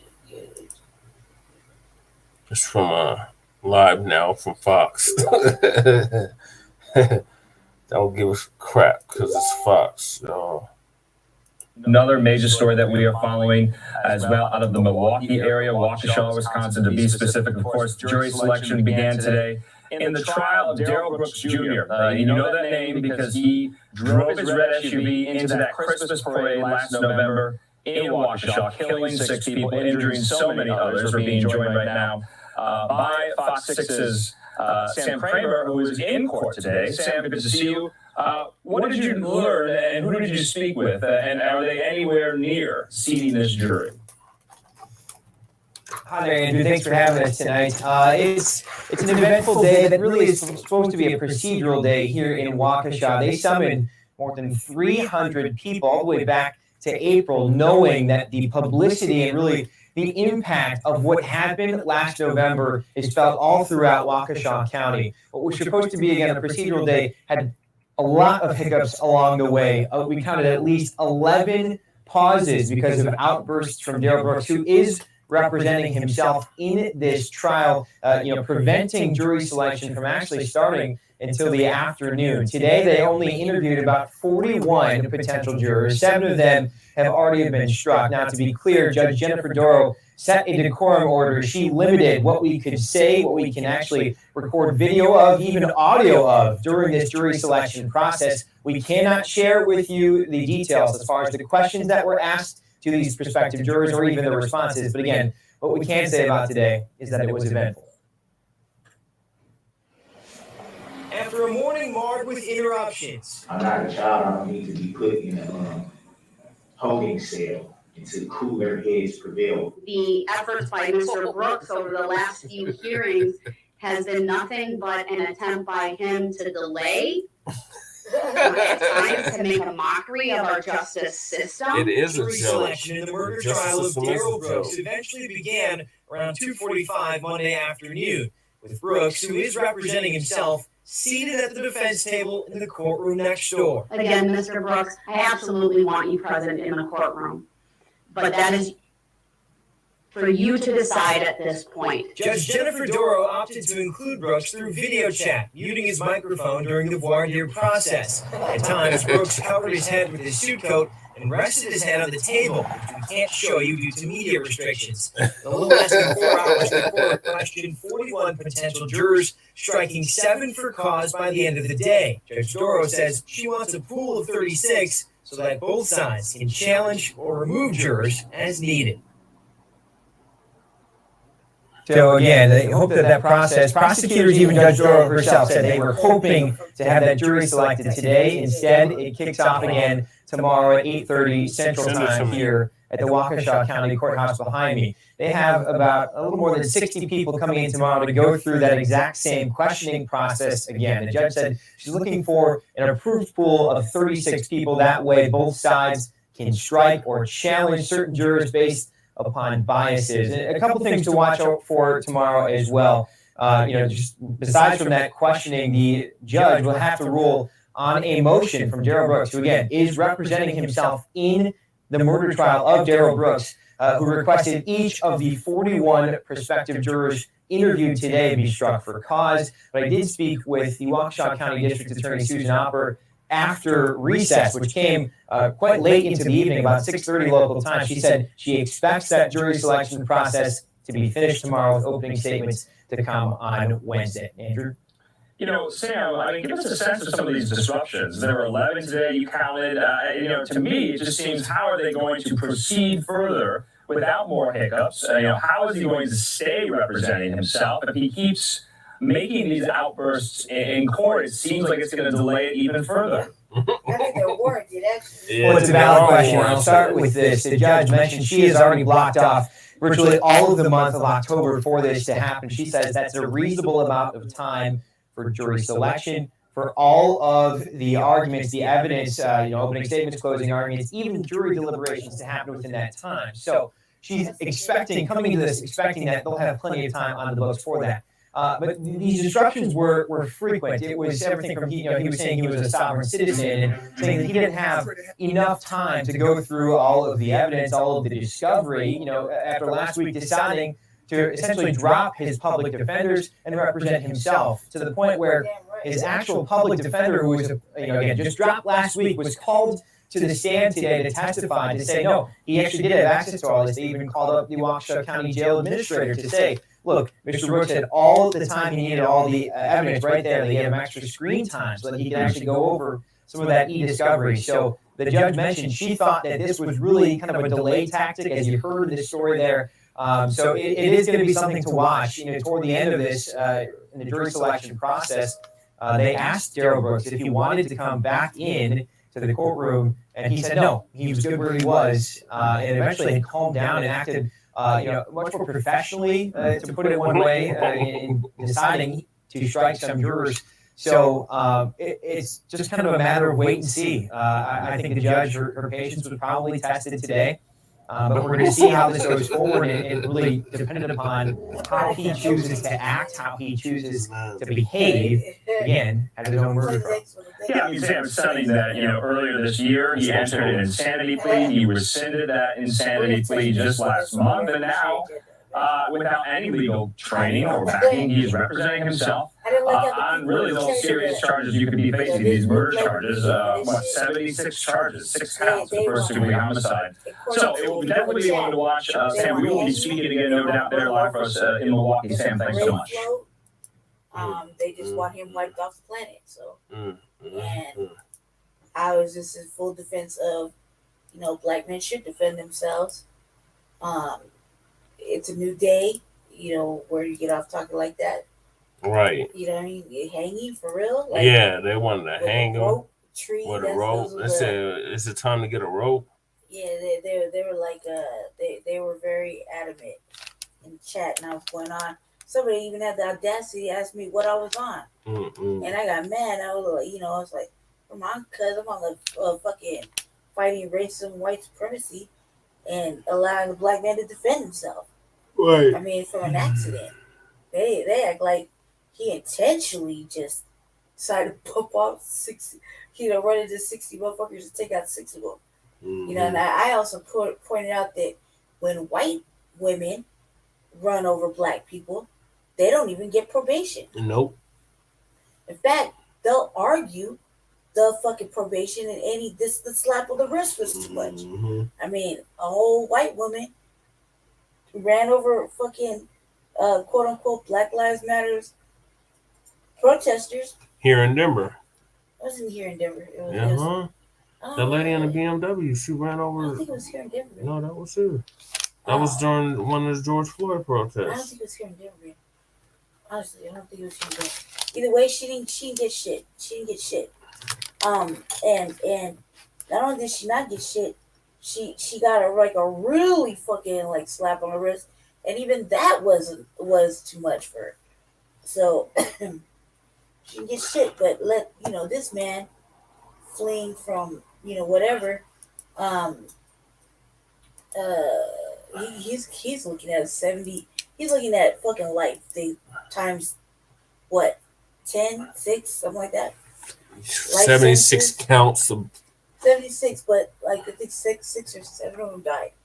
So each death is a life sentence. Yeah. So 7 life sentences. Yeah. So I mean, so I give it to him for trying to fight his own case. But that's all you got to say about your boy. I got lots to say. All on daily. The Sandy Hook defamation trial. We gave each other a big hug and a kiss, and I left for work. And can't think of a better way to if it had to go that way, I can't think of a better way. Hear emotional testimony from a shooting victim's husband and the North Dakota love triangle trial. Right to the right of it in the photograph is a big gaping wound. The pellets then actually continued their course through the arm into the left side of the head, fractured the face, fractured the skull. Jurors hear from the medical examiner in the murder conspiracy case of Nikki Sue Ensign, plus the Pike County massacre. Jurors are shown a piece of evidence that helped link the murders to the Wagner family. But first, the courtroom gets heated as Waukesha Christmas parade suspect Darrell Brooks seeks to represent himself. You are being difficult. You are not listening. You are trying to interject irrelevant factors. Law and Crime Daily covering court cases from coast to coast. We're going to chat today about this for a quick minute up until 9:46 when they decided to go out and take lunch. Yeah. We begin with news out of the South, where Waukesha County judge rules accused they let everybody else ask all kind of questions. Why can't himself? Right. Officials say that Brooks drove his vehicle into a Christmas parade last November, killing 6 people and injuring dozens of others. Prosecutors say Brooks did not stop driving even as victims banged on the hood of his vehicle, motioning for him to stop. Now he faces a total of 77 charges related to the incident, including 6 counts of homicide by vehicle, hit and run involving death, first-degree recklessly endangering safety, use of a dangerous weapon, battery, domestic abuse, and bail jumping. Right now, Brooks' trial is set to begin next Monday. Ahead of that, Brooks indicated he wants to defend himself as a sovereign citizen. Things got tense when Brooks appeared in court on Tuesday. Sir, did you hear me tell you about the penalties for these offenses? Yes, but I don't understand the nature of the clause of the charges. Sir, did you hear me tell you about the penalties for these offenses just now? I don't understand the nature and clause of the charges. I'm not asking you that, sir. Did you hear me advise you of the penalties for hit and run resulting in death? I don't understand. Did you hear me tell you about the penalties for hit and run resulting in death? I don't understand the nature and the clause of the charges. But that's not my question, sir. So stop playing games with me right now, okay? And nobody's playing games with you. See what I'm saying? Judge Jennifer DeRoe did not make a ruling on Tuesday calling for Brooks to meet with his attorneys before another appearance. Once again, Brooks' lawyer sent the judge a handwritten note reading in part, quote, he's not capable of being his own attorney. How can a person who has a mental illness fully understand? Before Judge DeRoe made her ruling on Wednesday, Brooks once again got argumentative as questions were asked. This trial will start next Monday, October 3rd. Did you hear me say that? So this is the video before the trial. Yeah, where he says, yeah. And I object on the grounds that are you making a judicial determination of that when you haven't even decided the issue while we're here? Sir, I'm further going to advise you that at this late stage in the proceedings, which is frankly beyond the 11th hour, which is what the case law references, we are frankly at 11:58. This court will not appoint any other attorney to act as standby counsel if this court grants your request to represent yourself. Did you hear me say that, sir? Is that the answer to the question? Sir, did you hear me just now? Is that an answer to the question? This is not a question and answer session, sir. I'm giving you certain advisements. Did you hear me advise you just now? You know, I would look at it like this. You probably fired him because Mr. Brooks, he felt like they were going to railroad him. You are so advised that Mr. Brooks, you are advised that this court will not appoint standby counsel. Okay, you said there are a number of reasons which I will advise you make it impractical. You're not This answering trial the is question, scheduled. Your Honor. Mr. Brooks, do not interrupt. That is a Mr. restitution Brooks. if you don't answer the question. Joining us today is legal analyst Dina Dahl and co-host Terry Austin. Dina, did the judge make the right call? Should Brooks be able to represent himself pro se? Yeah, he should. You know, when you represent, okay, every defendant has a right to an attorney, and if they can't afford it, can be appointed to them. They also have the right to represent themselves. But representing yourself means that you have to follow the same rules of procedure, the same rules of evidence that every other lawyer does. Just because you're representing yourself doesn't mean you get a free pass not to know the law. So it's a huge uphill battle, especially in a case like this. And that interaction, it certainly seemed like he wasn't competent to be able to represent himself, because he didn't even seem like he could understand, you know, the issues that she was saying there. Yeah. Well, Terry, what exactly is a sovereign citizen? And when he was asked, as you saw just there in a few clips, do you understand, or did you hear, do you think that Brooks really understood the charges, or was he just playing games? Oh, he was definitely playing games. A sovereign citizen, it's someone who believes that they're not subject to any sort of governmental law or proceeding unless they consent. So they don't believe in paying taxes. They don't believe that courts have jurisdiction over that. And so he is playing a game here, which is one of the reasons, if I had been that judge, I would say you need counsel, because she's going to have a trial of the century where it's going to be this back and forth. So he seems like a relatively intelligent guy. He's been involved with the criminal justice system in the past. He understands what she's saying, or he should, because he's been involved before. So he's just making it very difficult for himself and for the court. It's going to be a very, very interesting trial to watch. Make sure to follow at lawandcrime.com. And in Florida, the penalty phase trial for the Parkland school shooter recesses because of inclement weather due to Hurricane Ian. The shooter is facing the death penalty or life in prison after pleading guilty to the Parkland school shooting, in which the then 19-year-old gunman killed 17 and injured 17 others at Marjory Stoneman Douglas High School on Valentine's Day in 2018. Following just 2 days of death penalty this week, the court decided to close Wednesday and Thursday due to Hurricane Ian, which made landfall in Florida as a strong storm. Friday was already a scheduled day off in the case, so testimony won't resume until next month.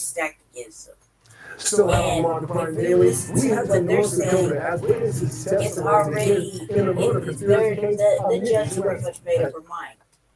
I mean, just from the way she's behaving. So, and everybody else, even the attorneys on the other side, they are avidly against him. You know, they're not even willing to listen. Every witness so far that's came up has been avidly against the whole situation. Against him, period. And I give it to him for trying to ask the questions. Yes, God damn it, somebody needs to make this difficult for them. I mean, considering before he even went to trial, this was already drugged through the mud. If they just weren't focusing on the act itself or the parade, they decided to go ahead and drag him further on his past criminal history, the fact that he was out on bail, whatever happened at the gas station, et cetera, et cetera, et cetera. His previous behaviors, etc. So they were already dragging him. And then if you watch the one episode or the one thing with the judge deciding to talk about all the harm that was done in Wisconsin and all the people that were affected and all the memorials, et cetera, et cetera, et cetera. I mean, that right there was tugging on all these white people's heartstrings and like, oh my God, we must do the worst. You know, that's a lot of charges. So, I mean, do we really, black people, we're really going to blame him for trying to, represent himself? Probably because he don't have no faith in the public defenders of all things. You know what I mean? And everybody there is trying to railroad him. You know, so you really hold it against him for trying to save his own shit? And do you really want to blame him for fucking making the judge work hard just because? I mean, like, if anybody else did it, they would just let it slide or give it a pass or something. You know what I mean? They're gonna make it harder. They're making it harder. You know what I mean? Yeah. And the judge, she should have just gave up. She should have just recused herself when she was already holding opinions about it way before the trial even started. Right. She was already holding her own opinion when we empathize, blah blah blah blah, with the community, et cetera, et cetera, et cetera. So lots of people were hurt, and she was just, whatever. So yeah, there's not going to be a jury that hasn't been, their mind hasn't been polluted with this incident. There isn't going to be anybody there on the jury that hasn't already seen the news, heard the news, read the news, heard the whispers outside. You know what I mean? Has watched him kind of they're saying he's making a mockery of the court.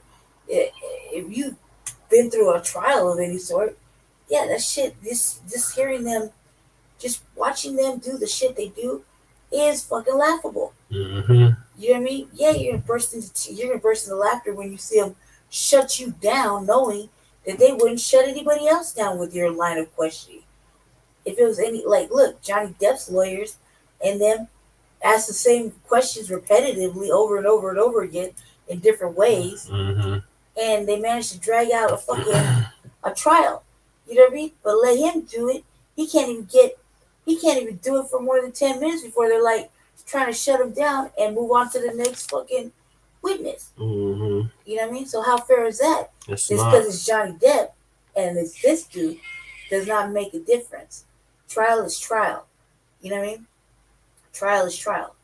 And him wanting to represent himself, I don't blame him. I want to represent myself. I don't want to put my hands in the hands of a fucking public defender.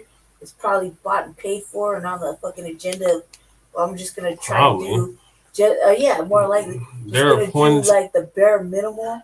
Yeah, they're appointed by the court. You know So what I mean? they're not there to The represent bare you. minimal, because I got to go to work the next day. I don't want to try to win this game. Even if you had all that time to look through all those boxes, I would pace myself too in the midst of a trial and keep reading. Even what he was reading, the judge had tried to say, the opposing side tried to say that's not the actual discovery, or that's not the actual document. But it's clearly the actual documents if they had it in court and they gave it to him. You know what I mean? And he's just going through it. What would any lawyer do when you're on trial? They go through it line by line to destroy you. So he's not allowed to go through things line by line and ask somebody if they said that, but that's not what it means. Oh, well, who cares?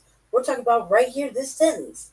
You know what I mean? So I give it to him for having the, first of all, the balls to do it.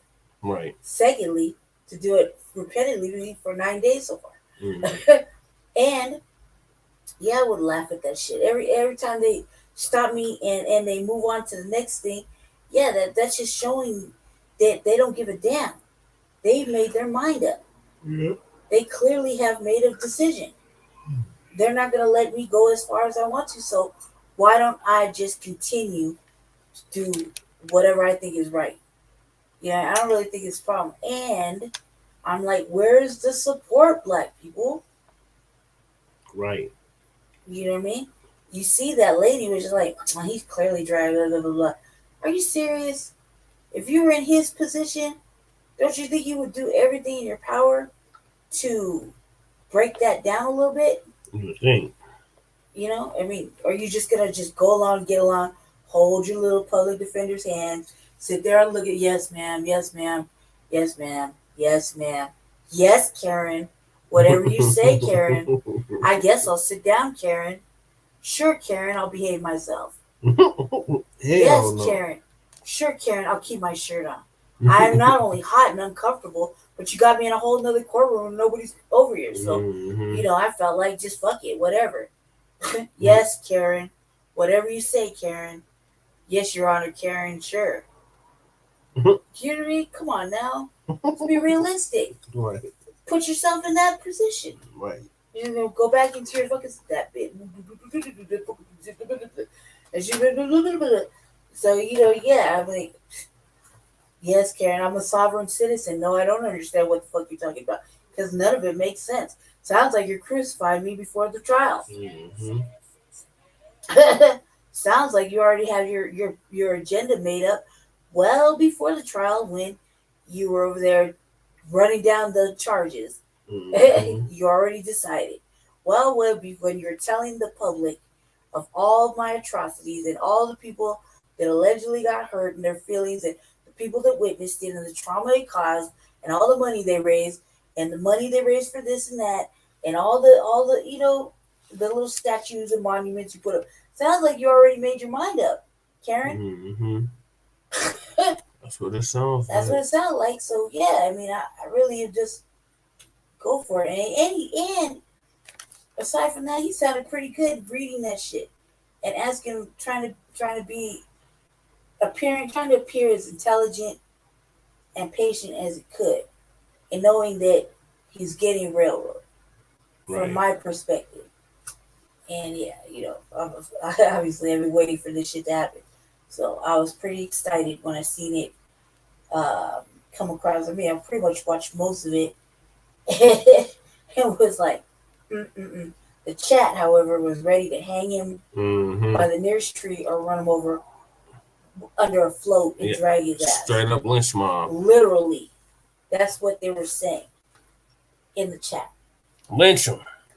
That's not hang those him. words, but get a noose, get a tree, get a rope, you know, that type of shit. And I was not having that either. I was like, I just didn't. I had to tap out before the first. It was like yesterday, the first lunch break. Tapped out after that because you can sit here and argue fucking white supremacy and the fact that these motherfuckers are clearly racist and clearly don't give a damn, and they say things like that. Only, you know, obviously racists are the ones that say, "Hey, black men from trees." Mm-hmm. You know? And these are the same people that was picking up Kyle Shittenhouse. Right. And they watched the whole trial. So this ones are like, "Oh, I'm so bored," and they're in the chat just talking mad shit. Mm-hmm. And I'm like, "Hey, man, I give it to them for A for effort." Shit. Right.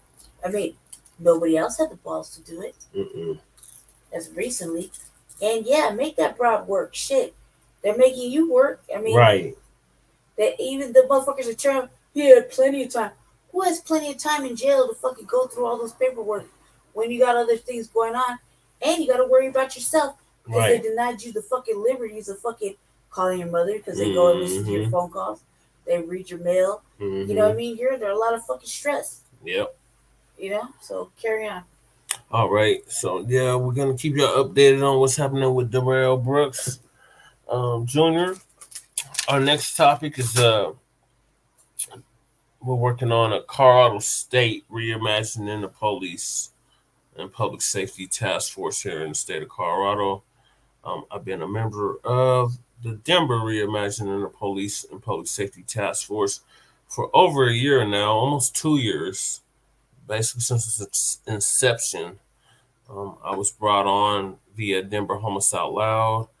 I was brought on to be a voice for our unhoused neighbors, and I helped draft the 112 recommendations that the ops is trying to take credit for. We're not going to allow that to happen. So this task force had a press conference last Monday, which I was in attendance. I didn't speak, but I was present. And I'm going to play the video from 9 News. Shout out to 9 News and the other media outlets that made this a story that same day. Say a new statewide task force focused on police oversight is in the works. The announcement came this afternoon on the west steps of the Capitol. 9 News reporter Noel Brennan was there, and he joins us now. And Noel, this coming together after several recent shootings. Yeah, you just heard about many of them, Kim. Community leaders say an uptick in police shootings brought them together today. The statewide task force is still in the planning stages, but its focus will be police oversight, accountability, and community engagement. The announcement comes from leaders of community-led groups in Denver and Aurora, like the Denver Task Force to Reimagine Policing and Public Safety. There I am with my Paris for Denver Mayor t-shirt on, standing behind Alex Landell, Candice Bailey, Pastor Robert Davis, and the other two, Josh and I want to say Leslie, not Herod, of course, but a different Leslie, and Melody. And that's us on the steps of the Capitol. And the Aurora Police Oversight Task Force. Both of those groups started in 2020, and they've been concerned about police accountability and transparency. Those organizations say it feels they've been working in silos, and now is the time to come together. The groups want to bring attention to the recent police shootings in the metro area, and they're hopeful a Colorado task force could help them stop the violence impacting their communities. We have to look at the totality of the rise in police violence towards citizens, period, and figure out how do we solve that problem. We have come up with solutions, and we're asking for our elected officials and for the community as a whole to say, hey, you know what? How do we get behind those reasonable, well-thought-out solutions? The speakers highlighted the need for additional types of response to emergency situations outside of sending police officers. They also want to make sure communities can easily find information online about officers convicted of felonies and officers who lose their post certifications. Kim and Jeremy, these community leaders are going to meet again tomorrow to start talking about this new statewide task force. And anytime you come together, it's going to be something good instead of like they mentioned, working on their own and saying, wow, what happened last weekend? Yeah, absolutely. They're noticing that violence, not only police shootings, but all kinds of violence is happening in different communities, and it's helpful when they exactly come together and they can talk about it as a whole. Yeah, so there's 9 news coverage of the press conference that we had at front of the state capitol last week, Monday. And then the next day, on Tuesday, we actually met up. Myself, Alex Landell, Candice Bailey, and Melanie. I can't remember her last name right now, but we all met up, and we had and Pastor Davis, of course. Pastor Davis was there as well. We all met up, and we're in the process of working on a statewide task force. So we will definitely keep y'all updated on that. It's definitely essential that we have something of this for the whole state. It's good that Denver and Aurora have been able to combine forces to hold these race soldiers accountable for their actions. I will publicly state here, I am the only candidate that's running for mayor that has publicly stated that I will not only defund, but I will punish and abolish the police. So we don't need the police, Black family. We can police ourselves. The police have never been to protect and serve us. They've been to terrorize and disturb us and kill us. And we've seen that time and time again. So they just keep making my case for why we don't need the police and why we just need to actively work at dismantling that whole system, because it's predicated off of racism and white supremacy. The police are the original slave catchers, the original slave patty rollers, all the above. And nothing has changed, Black family. It's 2022, and we're still dealing with the same old stuff that we were dealing with in 2020, that we were dealing with in 1992, that we were dealing with in 1955. Still dealing with it, Black family. So we are going to move on to our next topic. Our last 2 topics of the night, and that is the Unhoused Neighbor News and the Unhoused Neighbor Sweeps. But I wanted to hear from Lady Che on what she thought about the Community Task Force moving statewide. And here she is, Lady Che. What are your thoughts on the statewide task force that's being created? Hold on a second. Sorry, Fairlane. I think that the police never have answers, realistic answers. It's always pretty talking points. Everybody's pretty happy with that. We saw that today in another task force meeting. They're not really concerned. I mean, they say they are, but they're not really. I believe that the true demonstration is what happens in the street. Mm-hmm. You know, they can say whatever. It sounds great for the okie doke, but ultimately, I think that we'll see what happens in the street. We'll see how it goes. I mean, 8 in 1 week, that's fucking crazy. So let's see what happens. It's Sunday morning. And currently, like today, I mean, I haven't really been paying attention from like the time we started this show, but pretty sure I at least heard the sirens at least once. Mm-hmm. So we'll see what happens. I'm in the hot spot of Aurora. We could only just read the news and figure it out. I mean, I'm sure Saturday night something happened here. It just would not surprise me. I don't think they give up all the information. They talked about one particular case today that happened, and I just find that case in particular really hard to believe, and I just want to see the footage. Right. And so, other than that, I think that we that sit on the task force or sit on this board really need to really get in that ass and really go hard with asking them, or not even asking, demanding, actual answers. I feel like sometimes it's just, especially in the Denver part, when it comes to talking and facing the police, Dr. Davis is really good at being diplomatic, and I feel like I know myself, I don't have no understanding of what they're talking about. I have no understanding because everything seems like it's just all pretty nice little words, and there's no they don't want to be real about this culture inside the police department.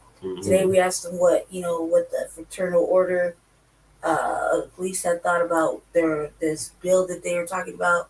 Yeah, Senate Bill 217. Yeah, I was asking all the real legitimate questions, like, well, what does the union think? Not what the chief thinks. What does the fraternal order think? What does everybody else think? Because the representatives and the senator and whatever, they just think that that whatever they say is gonna just happen, and it's not really like that because the city is locked in by initially, if you just read it and you just see what's going on, the police are in charge. So, you can't be naive about that. However, everybody wants to play blind mice and be naive about what's really going on, and then don't want to act like they don't know what steps they're going to have to take to change it, when in reality, Team Paris is doing this whole little fucking investigative thing about what we're going to have to do to change the police in the city and county of Denver. In the city and county of Denver, not only punishing them, holding them accountable, dismantling it, replacing it with an actual functioning system of justice that is, doesn't have to do with immediate force. How come I can maneuver around my city, around my area, and not have to get forceful with anybody? I clearly maneuver around, and I clearly see things or don't see things or whatever I do, and I don't have to get forceful with nobody. You know what I mean? I don't have to profile anything. I don't have to do any of that. Do you understand what I'm saying? But yet they feel compelled to. Yeah. They feel compelled to do these things and under a dissent decree. Yeah, now the dissent decree has been in effect for a while, but they have been ignoring that shit. They don't want to admit that, but let the news tell it. Let the newspapers tell it. Let the camera footage show it. They've been fucking up. We're just supposed to let that go. No. No. No. Can't do that. Sorry. That shit has got to end. And if nobody's willing to actually stand up and actually get their fucking hands dirty and put themselves in that fucking line of sight, given the consequences, whatever the consequences, obviously they're going to be negative, might be, then, I guess it's up to villains. I guess I'll be the villain by pointing out the shit and saying no, and no, and they know exactly what it takes to change these rules and locks that the people not only fear but poor. The police get a lot of money. Yeah, they're projected to get almost over $600 million in the 2023 Denver budget. Not to mention all the money they've been collecting for 2022. All the money they've been collecting for fucking the study of fentanyl, fucking this. $5 million for that. Yeah. So and then they don't even keep accurate books. So they're being audited. Continuously misappropriate funds. Continuously shift their fucking bad apples around and act like they're on administrative leave within the department. Well, we know they don't get fired; they just get transferred. And the state will continue to pay their fucking their problems off, and people will make money off of it. You know what I mean? They'll continue to kill people. They'll continue to profile. They'll continue to come off with rhetoric like he killed himself from running from the police. Just think about it like this, Valley. You're running from the police and you have time. They shot you 5 times, but you have time to shoot yourself in the head while you're running from them. You shoot yourself in the head and kill yourself after they shot you 5 times. Make that make sense. It doesn't make any sense. It doesn't make any sense. Who would fucking do that in mid-run? Right. And actually be successful. All right, it's 2 a.m. So, anything else, Lady Chain, on this? Nope. All right, so this is going to be a statewide collaborative effort. So we're going to be reaching out to the people in Carl Springs, people in Pueblo, Grand Junction, all over the state, Fort Collins. First, I think we should just work on the hot spots in Denver and Aurora first. Well, we're working on the whole state. So there's 64 counties, and we're going to start meeting with each one of those counties to get a statewide task force started. And we can address these issues because they're just not affecting Denver and Aurora. They're affecting Colorado Springs. Wherever you can find us in the state, it's affecting us. So we'll keep y'all updated on that. Our last 2 topics of the night are the Unhoused Neighbor News and the Unhoused Neighbor Sweeps. So the Unhoused Neighbor News is the sweeps continue. There's at least 150 sweeps that have taken place in the past year. And seems to be no end in sight. There was a sweep last week. Fortunately, me and Lady Che weren't able to make it. Hopefully, we'll be able to make it to the next sweep. But this campaign has got us super swamped. However, that didn't mean that we didn't hit the streets before or after the sweep. So we've been out there. Right. Well, they know us. They don't know these other people though. So we better not see the ops at sweeps because no, they don't know you. They don't trust you, and yeah.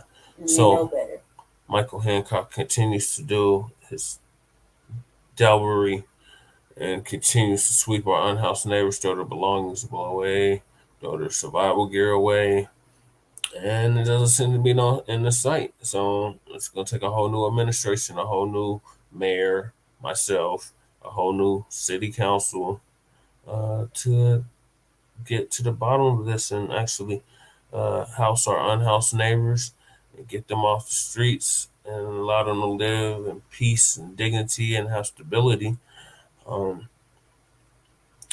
Carl Coley for the Homeless just opened up a new building called the Legacy Lofts.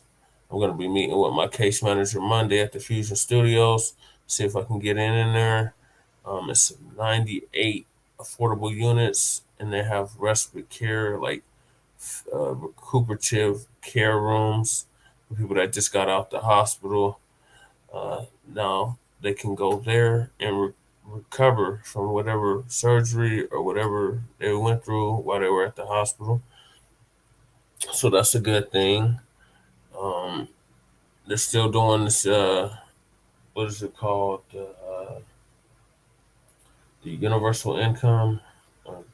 They're giving money to single mothers and transgender people that are unhoused. That started last month, and it's in full effect right now. I don't know anybody that received this money, so we're gonna do some investigating to see exactly who is getting this money and if it's benefiting Black people at all, Black family. And do you have anything to add, Lady Che, on Unhoused Neighbor News or Unhoused Neighbor Sweeps? Just that the legacy lofts open, and both I'm gonna try to see if I can get up in there too. It's been really a big struggle trying to get out of my apartment. Been a very huge struggle. So we're gonna see what's going on with that. We've been out talking. We've been doing some stuff with the Unhoused and really just seeing what they're talking about, and they're not having it. People are getting the people that were in the motels. I forgot what you said. Only The how many? Quality Inn. Yeah, The Quality Inn that we reported on a few shows back. Out of 13 people, House Keys Action Network housed 6 people of color, whatever the hell that means. That's it. Out of 153 people. Out of 13 people that they helped house Keys Action Network, only 6 of them were Black or brown or indigenous or whatever the hell. Yeah, I mean they did their best. As far as everybody else, I think they got an extension, right? No, that place got closed down. So they're in a shelter or they got moved to another COVID hotel. Yeah. And I guess the city's in the process of trying to buy another Quality Inn on Park Avenue across from Coors Field. So the city's in the process of trying to buy that to house them in there. But the Quality Inn on Zuna is closed. I'm like, look, man, they've been spending all this money over the last 2 years to renovate certain hotels, et cetera, et cetera, et cetera.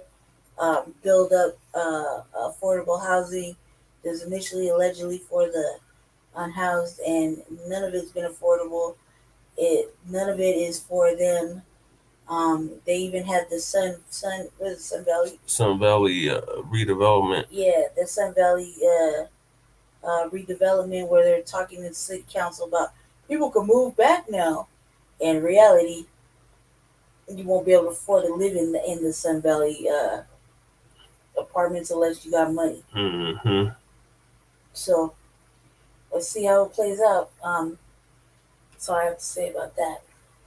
All right. Well, thank y'all for tuning in. We just hit our 4-hour mark. So thank you for sticking with us. Shout out to all of our viewers that we had tonight. Make sure that you donate to the campaign, Black family. You got to put your money where your mouth is. We're pushing the Black agenda. If you're with the Black agenda, you should support me and my campaign. So here is the link to donate to the campaign. And this has been season 2, episode 30 of the Front Line Blacc News. We'll be back next week with a brand new episode. So make sure y'all stay tuned for that. In the meantime, make sure you check out our other platforms, The Revolutionary Agenda, which is Lady Che. And when would we expect the Revolutionary Agenda, Lady Che? Well, I had it set for 1 o'clock. tonight, but I might have to go readjust the time and get to it in maybe a little bit or something like that. I don't know. It's kind of late right now, so I had it set for like 1:20. That I was gonna try to, but go into it. It's kind of feeling like it. I don't know. So we'll see. Probably tomorrow. There's a couple of topics that I really want to tackle, including what we talked about tonight. I kind of want to delve into it a little bit and give my perspective. So we'll see. And also join us for Tuesday, Chicago Black Experience Enhanced. And also, stay tapped in and stay black, stay dangerous. And we'll talk to you next week. Peace, love, light, and black empowerment. We're out. Peace.